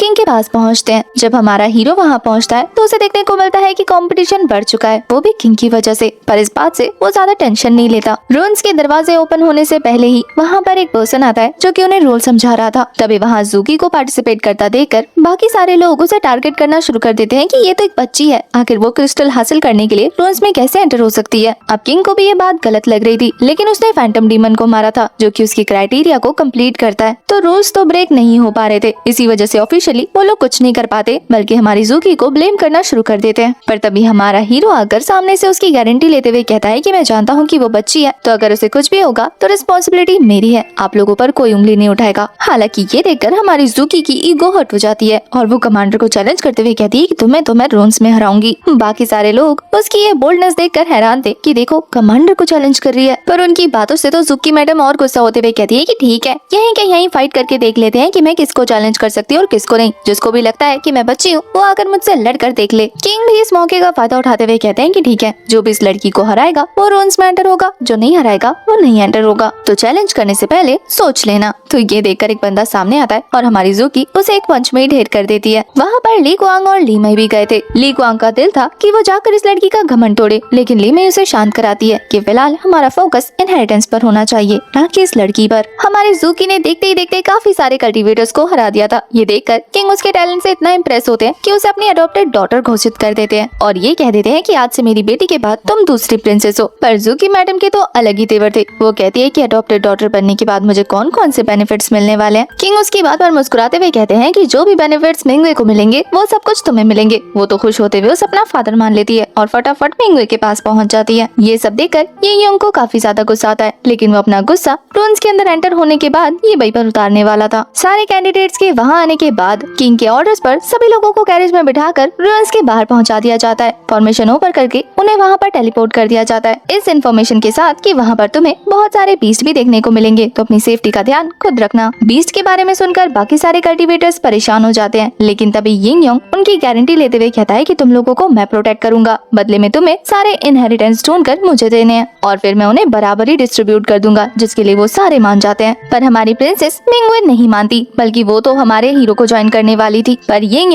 और जाओ चन उसे कन्विंस करने लगते हैं कि प्रिंसेस आप किसी पर भी भरोसा नहीं कर सकती, क्या पता वो आपको कहीं फंसा दे। पर उनकी बातों से मिंगवे गुस्सा होते हुए कहती है कि तुम हमारे हीरो येबई के बारे में जानते ही कितना हो, वो मेरा एक सेवियर है। सेवियर पर सुनकर तो येबई को बुरा लगता है कि बस सेवियर, लेकिन फिलहाल के लिए वो इस मैटर पर ज्यादा सोचने का ना डिसाइड करता है। इधर मिंगवे ने हमारे हीरो के साथ जाने का डिसाइड कर लिया था, तो कोई भी उसके डिसीजन को चेंज नहीं कर पाता। अब प्रिंसेस होने की वजह से मिंगवे को काफी सारे हिडन डिटेल्स मालूम थे, तो वो अपने पास एक मैप निकालती है और उन्हें बताती है कि हम इस मैप को फॉलो करके सबसे पहले स्वॉर्ड गॉड के इनहेरिटेंस के पास जाएंगे। वो वन आर्म्ड स्वॉर्ड गॉड थे जिनके इनहेरिट को हासिल करने के लिए पास में बहुत सारी लड़ाइयाँ लड़ी गई हैं। आगे बढ़ते हुए वो जंगल के बीचों बीच पहुंच जाती है, जहाँ पर काफी सारे जंगली बीस्ट हमला करना शुरू कर देते हैं। ये यन भी उन्हें ज्वाइन कर चुकी थी। इससे पहले कि वो लोग अटैक करते, हमारा हीरो उन्हें रोकते हुए कहता है कि रुको, देखने दो, क्या पता ये फ्रेंडली हो और बस हमसे डरकर हमला कर रहा हो। तो वो जाकर हाय हेलो करने लगता है, पर वो बीस्ट उसे जवाब देते हुए उस पर हमला कर रहा था कि मैं तुझे खा जाऊंगा। अब उसके 2-4 बार अटैक करने के बाद हमारा ये भाई उसे धमकी देते हुए कहता है कि अगर तू नहीं रुका तो फिर मैं भी होल्ड बैक नहीं करने वाला। अब तक ये दोनों लड़कियां यही सोच रही थी कि ये कितनी देर तक उसके साथ चिट चैट करेगा, पर तभी हमारे हीरो का भी सब्र जवाब दे चुका था, क्योंकि वो मंकी बहुत ज्यादा बदमाश था। वो तो हमारे हीरो को जान से मारने का ट्राई करता है। तो ये भाई ने सोच लिया कि वो इसे सबक सिखाए बिना नहीं जाएगा, ये बिल्कुल फ्रेंडली मंकी नहीं है। और फिर वो जो उसकी कुटाई लगाता है ना, इसे देखकर तो ये यान बहुत एंजॉय करती है। बेचारा मंकी ये भाई की कुटाई खा खा के वहीं पर ढेर हो चुका था, और ये भाई भी लाइक चलो यहाँ से चलते हैं, ये मंकी बिल्कुल भी दोस्ती के लायक नहीं है।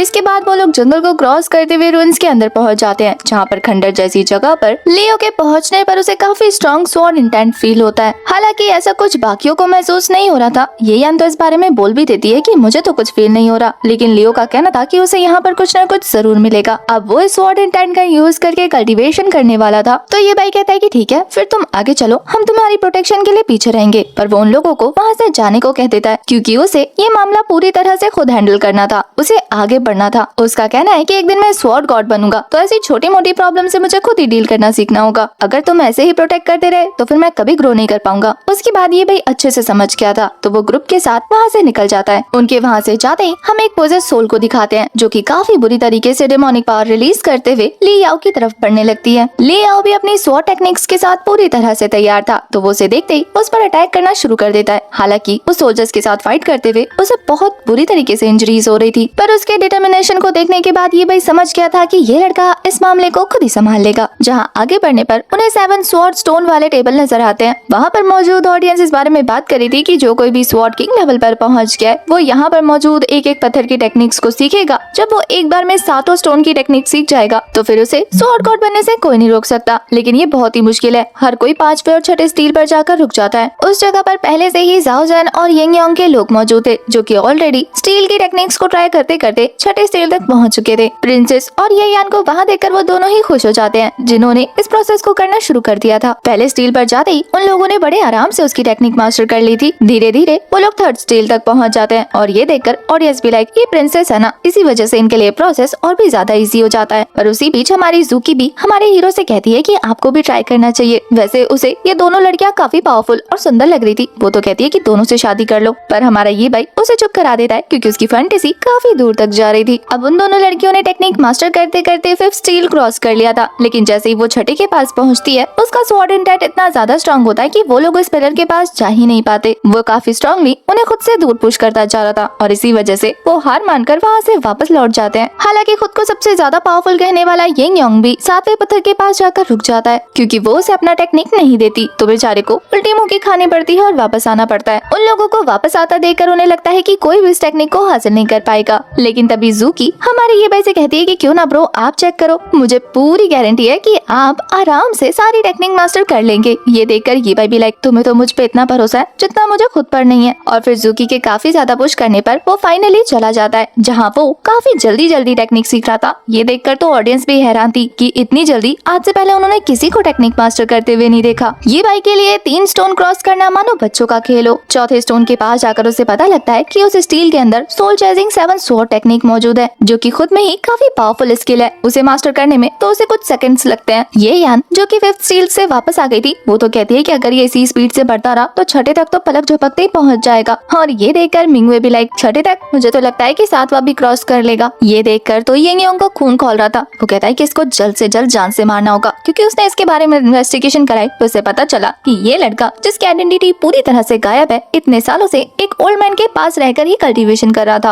अब तो यिंग यांग को इसके बारे में जानना और भी ज्यादा जरूरी लग रहा था कि आखिर ये है कौन, इसका ओरिजिन क्या है। वही दूसरी तरफ ये भाई को दिखाते हैं, वो तो बड़े आराम से 7वें स्टील तक भी पहुंच जाता है और उसकी टेक्निक सीखने लगता है जो कि सबसे ज्यादा स्ट्रॉन्ग थी। वहाँ तक अब तक कोई भी नहीं पहुँच पाया था, तो सभी लोग यही सोच रहे थे कि ये लड़का मॉन्स्टर है क्या। वही हमारा हीरो याद करने लगता है कि कैसे उसके ओल्ड मास्टर ने उसकी कितनी कड़ी ट्रेनिंग करवाई थी, यहाँ तक कि उसके हाथ पर कर्ज भी लगा लिया था ताकि वो उसके कल्टीवेटर बनने से पहले ये चेक कर सके कि ये लड़का सच में डिटरमाइंड है भी या नहीं। पर उसने अच्छे से चेक कर लिया था कि हमारा हीरो कितना स्ट्रॉन्ग है, क्योंकि काफी ज्यादा टॉर्चर करने के बाद भी उसे स्वॉर्ड कल्टीवेटर बनना था अपने अपनों को बचाने के लिए। तो अभी जब वो स्वॉर्ड टेक्निक सीख रहा था तो उसे काफी पेन हो रहा था, क्योंकि उस पर स्वॉर्ड अटैक्स हो रहे थे, जिन्हें झेलते हुए वो कहता है कि आप मुझे रोक नहीं सकते। पर ये देखकर कि वो धीरे धीरे स्ट्रॉन्ग होता जा रहा है, यिंग यांग और जाओ चैन का खून खौल रहा था। उनका दिल कर रहा था कि वो सबके सामने से जान से मार दे, लेकिन उनके पास कोई सपोर्ट नहीं था और कोई पैटर्न नहीं था कि उसे कैसे मारे। दूसरी तरफ ये यान को दिखाते हैं, जो कि यिंग यांग को देखकर अपना दिल जला रही थी, ये सोचते हुए कि ये इतना स्ट्रॉन्ग है लेकिन ऑलरेडी किसी और का है। अब जैसे ही हमारा हीरो लास्ट स्टील के पास पहुंचता है तो उसका बैरियर उसे भी अंदर एंटर नहीं होने दे रहा था, तो वो उसके वीक स्पॉट पर अटैक करता है, जिसे उसे अंदर जाने का मौका मिल गया था। और ये देखकर जाओ चैन को उस पर अटैक करने का मौका मिल जाता है कि तुम्हारी हिम्मत कैसे हुई एंशिएंट चीजों को खराब करने की। पर इससे पहले कि वो उस स्टील के पास पहुंचता, उसका स्वॉर्ड इंटेंट ही उसे उठाकर दूर फेंक चुका था। हमारे हीरो ने सारी टेक्निक सीख ली थी। ये देखकर उसके दुश्मन दांत पीसते हुए वहाँ से निकल जाते हैं, क्योंकि अब वो कुछ नहीं कर सकते। पर ज़ूकी उनके बहुत मजे लेती है और ये देखकर बाकी दोनों लड़कियां उसे टीज करते हुए कहती हैं कि अपने भाई को तो तुमने सिखा दिया, अब तुम भी तो जाओ, हमें भी तो पता चले कि कहाँ तक दौड़ सकती हो। ज़ूकी भी लाइक, अगर मैं गई ना तो आप लोग हैरान परेशान रह जाएंगे। पर वो लोग नहीं मानते, जबरदस्ती उसे भेज देते हैं। ज़ूकी जाती है और 10 सेकंड में 7 स्टील की टेक्निक को मास्टर करते हुए वापस आ जाती है। वो लोग तो सच में ये देखकर हैरान रह गए थे कि ये लड़की आखिर क्या चीज है। वहीं उसका तो अलग ही मूड खराब हो रहा था कि मैंने कहा था ना कि मुझे नहीं जाना, लेकिन फिर भी ऐसी बकवास टेक्निक सीखने के लिए भेज दिया। हालांकि उन दोनों लड़कियों को हमारी ज़ूकी से जलन होने लग जाती है, लेकिन ज़ूकी भी कम नहीं थी, उन्हें छेड़ते हुए कहती है कि वैसे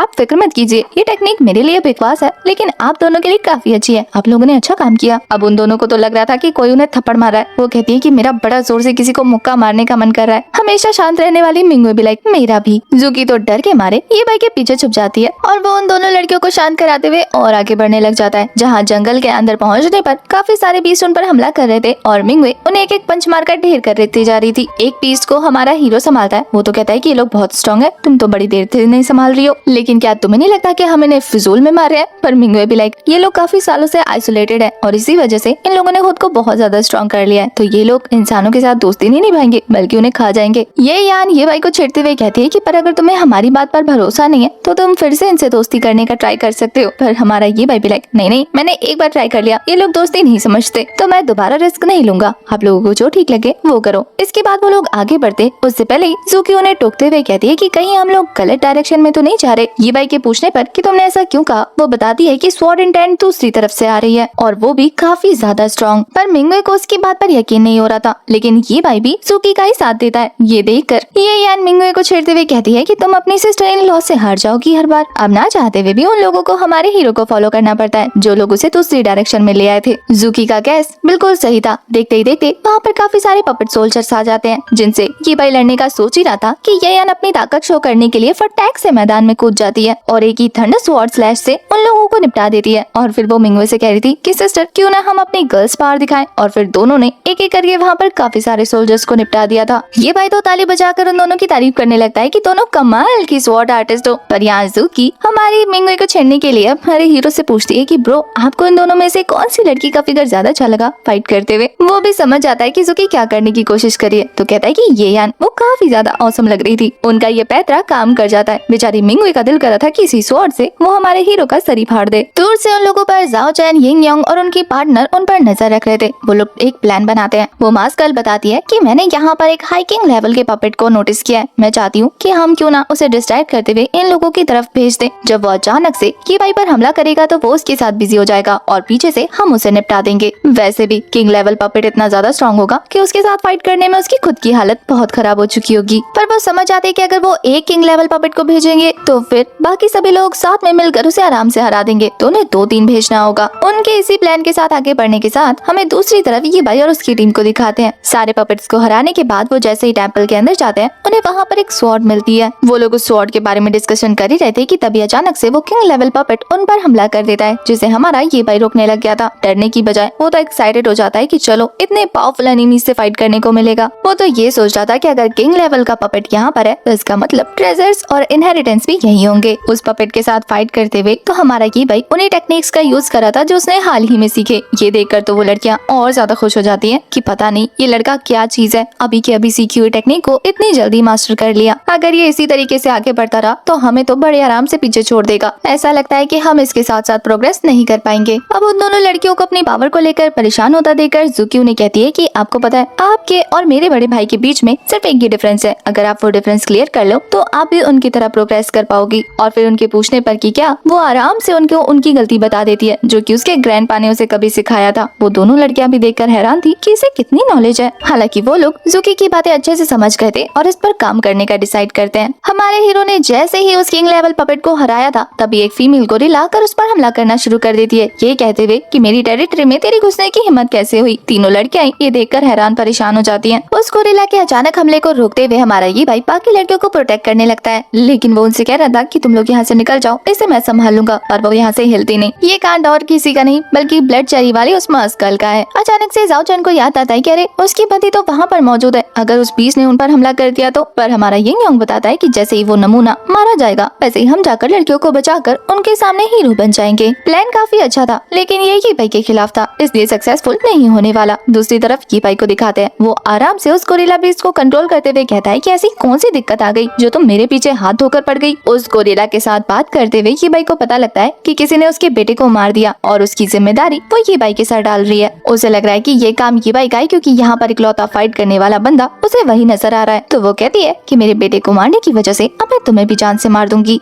ये भाई कोशिश करता है कि वो उसकी मिसअंडरस्टैंडिंग क्लियर करे, लेकिन वो तो कुछ सुनने को तैयार नहीं थी, बल्कि जानलेवा हमला किए जा रही थी, जिसे रोकने के लिए हमारा हीरो भी एक ब्लॉकिंग स्लैश रिलीज कर देता है। उतनी देर में वहाँ पर एक और किंग लेवल का पपेट हाजिर हो चुका था और इसे और किसी ने नहीं साओ चैन ने भेजा था। अब इतनी बड़ी बड़ी मुसीबतों को देखने के बाद ये यान और मिंगवे डिसाइड करती है कि उन्हें जाकर की भाई की हेल्प करनी चाहिए। पर ज़ुकी उन्हें रोकते हुए कहती है कि बिग ब्रो काफी स्ट्रॉन्ग है, अगर वो ऐसी डेडली सिचुएशन में नहीं पहुँचेंगे तो फिर अपनी कॉम्बैट पावर को और ज्यादा एनहेंस कैसे करेंगे। तो बेहतर होगा कि आप दोनों लड़कियां यहाँ शांति से खड़ी रहो और बिग ब्रो को उनकी लिमिट क्रॉस करने दो। ज़ुकी की बात में पॉइंट था, तो वो दोनों लड़कियां भी वहाँ पर खड़े खड़े हमारे हीरो पर यकीन करने लगती हैं कि बस ये किसी तरीके से इस सिचुएशन से बाहर निकल जाए। वहीं दूसरी तरफ ये दोनों नमूने तो जश्न मनाने लगे थे कि आज तो ये लड़का गया काम से। लेकिन फिर अचानक से उन्हें याद आता है कि हमारे हीरो ने दो पावर इनहेरिट कर लिए, तो वो स्ट्रॉन्ग हो गया होगा। अगर उसने इन दोनों को हरा दिया तो लड़कियां तो और ज्यादा उसे पसंद करने लग जाएंगी ना। तो इसी बीच चेरी यानी कि वो मस्कल कहती है कि मैं जाकर पीछे से उसे और ज्यादा फ्यूल देने की कोशिश करती हूँ। इधर हमारा हीरो उन दोनों पर ही जानलेवा हमला नहीं कर रहा था क्योंकि वो चाहता था कि वो मिसअंडरस्टैंडिंग क्लियर कर ले, क्योंकि वो ऐसे किसी इनोसेंट को नहीं मारना चाहता। पर तभी अचानक से वो चेरी यानी कि वो मस्कल अपना भेस बदलते हुए उस पर अपना जानलेवा अटैक करती है, यानी कि ब्लड वुल्फ स्पिरिट स्टोन से अटैक करती है। अब इन तीनों हमलों को एक साथ डॉच करने के चक्कर में हमारा हीरो भी एग्रेसिव हो जाता है और अब वो एक ही स्लैश में उन तीनों को निपटा देता है। पर वो मस्कल अभी भी पीछे नहीं हटती, बल्कि हमारे हीरो के डिस्ट्रैक्ट होते ही वो उस पर एक स्नीक अटैक करके उसे काफी बुरी तरीके से इंजर्ड कर देती है। अपना काम निपटाने के बाद वो वहाँ से 9-11 हो चुकी थी और यहाँ पर ये तीनों लड़कियाँ हमारे हीरो को संभालने लग जाती हैं। वैसे इतनी बुरी तरीके से इंजर्ड होने के बावजूद भी हमारा ये भाई बस कुछ ही घंटों में खुद को पूरी तरह से हील कर लेता है। होश में आने के बाद तो वो उन परेशान लड़कियों से कह रहा था कि डोंट वरी, मेरी फिक्र मत करो, मेरी हीलिंग बहुत ज्यादा स्ट्रॉन्ग है, मैं इतनी जल्दी नहीं मरने वाला। उसके मास्टर ने उसे बहुत कुछ सिखाया था। इधर उसके होश में आने के बाद ज़ुकी उन दोनों लड़कियों को टीज करते हुए कहती है कि बताए जब आप अनकॉन्शियस थे तो ये दोनों लड़कियां तो फिक्र के मारे मरी जा रही थी। थोड़ी हंसी मजाक करने के बाद वो लोग डिसाइड करते हैं कि वो लोग जिस प्लान को फॉलो करे थे उसी को फॉलो करेंगे। लेकिन तभी मिंगवे परेशान होते हुए कहती है कि लेकिन जिसने तुम्हें मारने की कोशिश की उसका क्या, अगर उसने फिर से हमला किया तो। ये भाई बताता है कि जिसने उस पर अटैक किया था यानी कि वो मस्कल जिसका नाम ये है उसे वो पहले ही पहचान गया था। अब तो वो दोनों लड़कियां भी समझ जाती है कि ये काम किसका होगा। अभी के लिए वो उस पर हमला नहीं करेंगे क्योंकि उनका ऑरा काफी दूर से सेंस हो रहा है। तो वो लोग डिसाइड करते हैं कि इनहेरिटेंस हासिल करते हैं, बाद में उन दोनों से निपटेंगे। इधर रून्स पैलेस के अंदर पहुंचने के बाद उन्हें वहाँ पर काफी सारे जाने पहचाने चेहरे नजर आते हैं जो कि एक दूसरे से कंपटीशन कर रहे थे 100 साल से मौजूद इनहेरिटेंस को हासिल करने के लिए। तभी वहाँ मिंगवे हमारे हीरो को ऑर्डर देती है कि जाओ जाकर तुम भी कॉम्पिटिट करो। अभी इतनी जल्दी वो पार्टिसिपेट नहीं करना चाहता था, जिससे मिंगवे नाराज होकर वहाँ से चली जाती है। उसके जाने के बाद ये यान छेड़ती है कि तुमने उसे नाराज कर दिया, पर ये भाई समझाता है कि अभी लोग काफी ज्यादा डेस्परेट है, इसी वजह से सही गलत का फैसला नहीं करेंगे और कुछ भी करने की कोशिश करेंगे। उसे तो सच में वो टेक्निक चाहिए और वो दिमाग से काम लेगा। पर ये यान उसे समझाती है कि मिंगवे का केस अलग है, एक रॉयल फैमिली से होने की वजह से वो जिद्दी है और काफी सारे रूल से घिरी हुई है, लेकिन मैं आजाद हूँ, अगर तुम चाहो चाहो तो मुझे कंसीडर कर सकते हो। वो ये कह रही थी कि तुम इनडायरेक्टली मुझे चूज कर सकते हो। उसका ये सवाल खुद में ही काफी हैरानी भरा था, तो हमारा हीरो भी हैरान रह जाता है। अब उसका ये रिएक्शन देखने के बाद येन हंसते हुए कह रही थी कि मैं तो मजाक कर रही थी, वैसे तुम्हें उसे नाराज नहीं करना चाहिए, बल्कि इसमें जाकर पार्टिसिपेट कर लो, वो खुश हो जाएगी। उसकी बात सुनकर हमारा हीरो ज़ूकी को मनाते हुए वहाँ से निकल जाता है। वो नहीं चाहता था कि इतनी डेंजर सिचुएशन में अभी ज़ूकी पार्टिसिपेट करे। वो तो कहती है कि ठीक है, मैं जाकर बुक्स चेक करती हूँ कि वहाँ पर क्या मौजूद है। इधर हमें पता लगता है कि वो लोग जिस रून्स के पीछे पड़े हैं वहाँ पर एक स्वॉर्ड मौजूद है जो कि स्वॉर्ड गॉड की है और उसी के आसपास बैरियर लगा है और वो स्वॉर्ड भी रेजिस्ट कर रही है। इसी वजह से सभी लोग उस बैरियर को तोड़ने के लिए अलग अलग गैप ढूंढ रहे हैं। जैसे ही ज़ूकी वहाँ पर मौजूद किताबों के पास पहुँचती है तभी अचानक से वो स्वॉर्ड उसके माथे के अंदर अपनी एक एनर्जी ट्रांसफर कर देता है। वो तो स्वॉर्ड को धमकी दे रही थी कि खबरदार अगर मुझे स्ट्राइक करने की कोशिश की तो, लेकिन इस स्ट्राइक हिट की वजह से उसे अचानक से रोलिंग वेव स्वॉर्ड टेक्निक के बारे में पता लग गया था। इसके साथ साथ उसे फ्लेम हेवन स्वॉर्ड आर्ट और 7 लाइट शैडो स्वॉर्ड आर्ट के बारे में भी पता चल गया था। तो वो वहाँ पर मौजूद बुक्स में उन्हें छांटने लग जाती है। ये देखकर ली क्वांग, जो कि इतनी देर से उसे जान से मारना चाहता था, उसे गुस्सा आ जाता है और वो कहता है कि इसे तो मैं अभी बताता हूँ। इससे पहले कि वो उस पर अटैक करता, स्वॉर्ड गॉड की स्वॉर्ड अचानक से एक्टिवेट हो जाती है और उस पर हमला करते हुए उसे पीछे पुश कर देती है। ये देखकर उसका गार्ड उसे समझाता है कि फिलहाल के लिए जरूरी उस स्वॉर्ड को हासिल करना है, ना कि इस छोटी लड़की के पीछे पड़ना। अगर उसने ऐसा किया तो वो ये मौका हाथ से गवा देगा। पर अब तक ट्राई करते करते वो थक चुका था, इसलिए वो कहता है कि अगर तुम्हें ट्राई करना है तो तुम ट्राई करके मुझे पकड़ा देना, मैं तो जा रहा हूँ यहाँ से।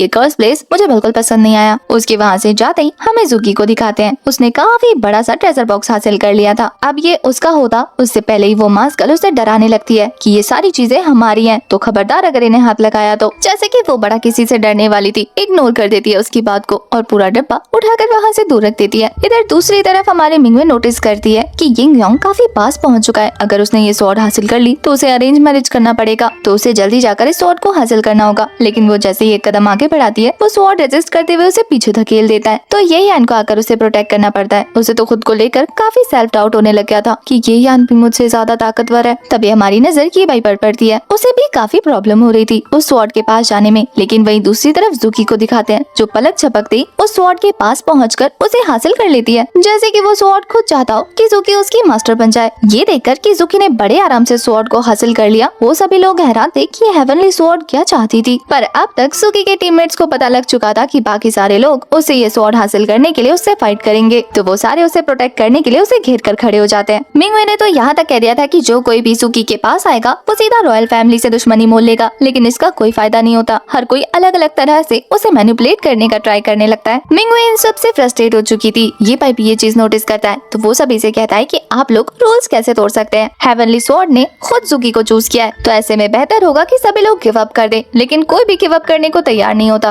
बल्कि वो लोग आपस में डिसाइड करते हैं कि क्यों ना पहले इन लोगों को साथ में मिलकर हराते हैं, उसके बाद उस स्वॉर्ड के लिए एक दूसरे के साथ फाइट करके देख लेंगे कि आखिर वो स्वॉर्ड किसे मिलना चाहिए। एक छोटी बच्ची को तो बिल्कुल भी नहीं जिसे उस स्वॉर्ड की कीमत ही ना पता हो। ये कहकर सभी ने गैंग अप कर लिया था और वो एक साथ दौड़कर उन पर हमला करने जाते हैं। इसी के साथ हमारा ये वाला एपिसोड भी हो जाता है खत्म। आपको ये वाली सीरीज कैसी लग रही है कमेंट करके जरूर बताना और तब तक के लिए bye bye, tata, take care.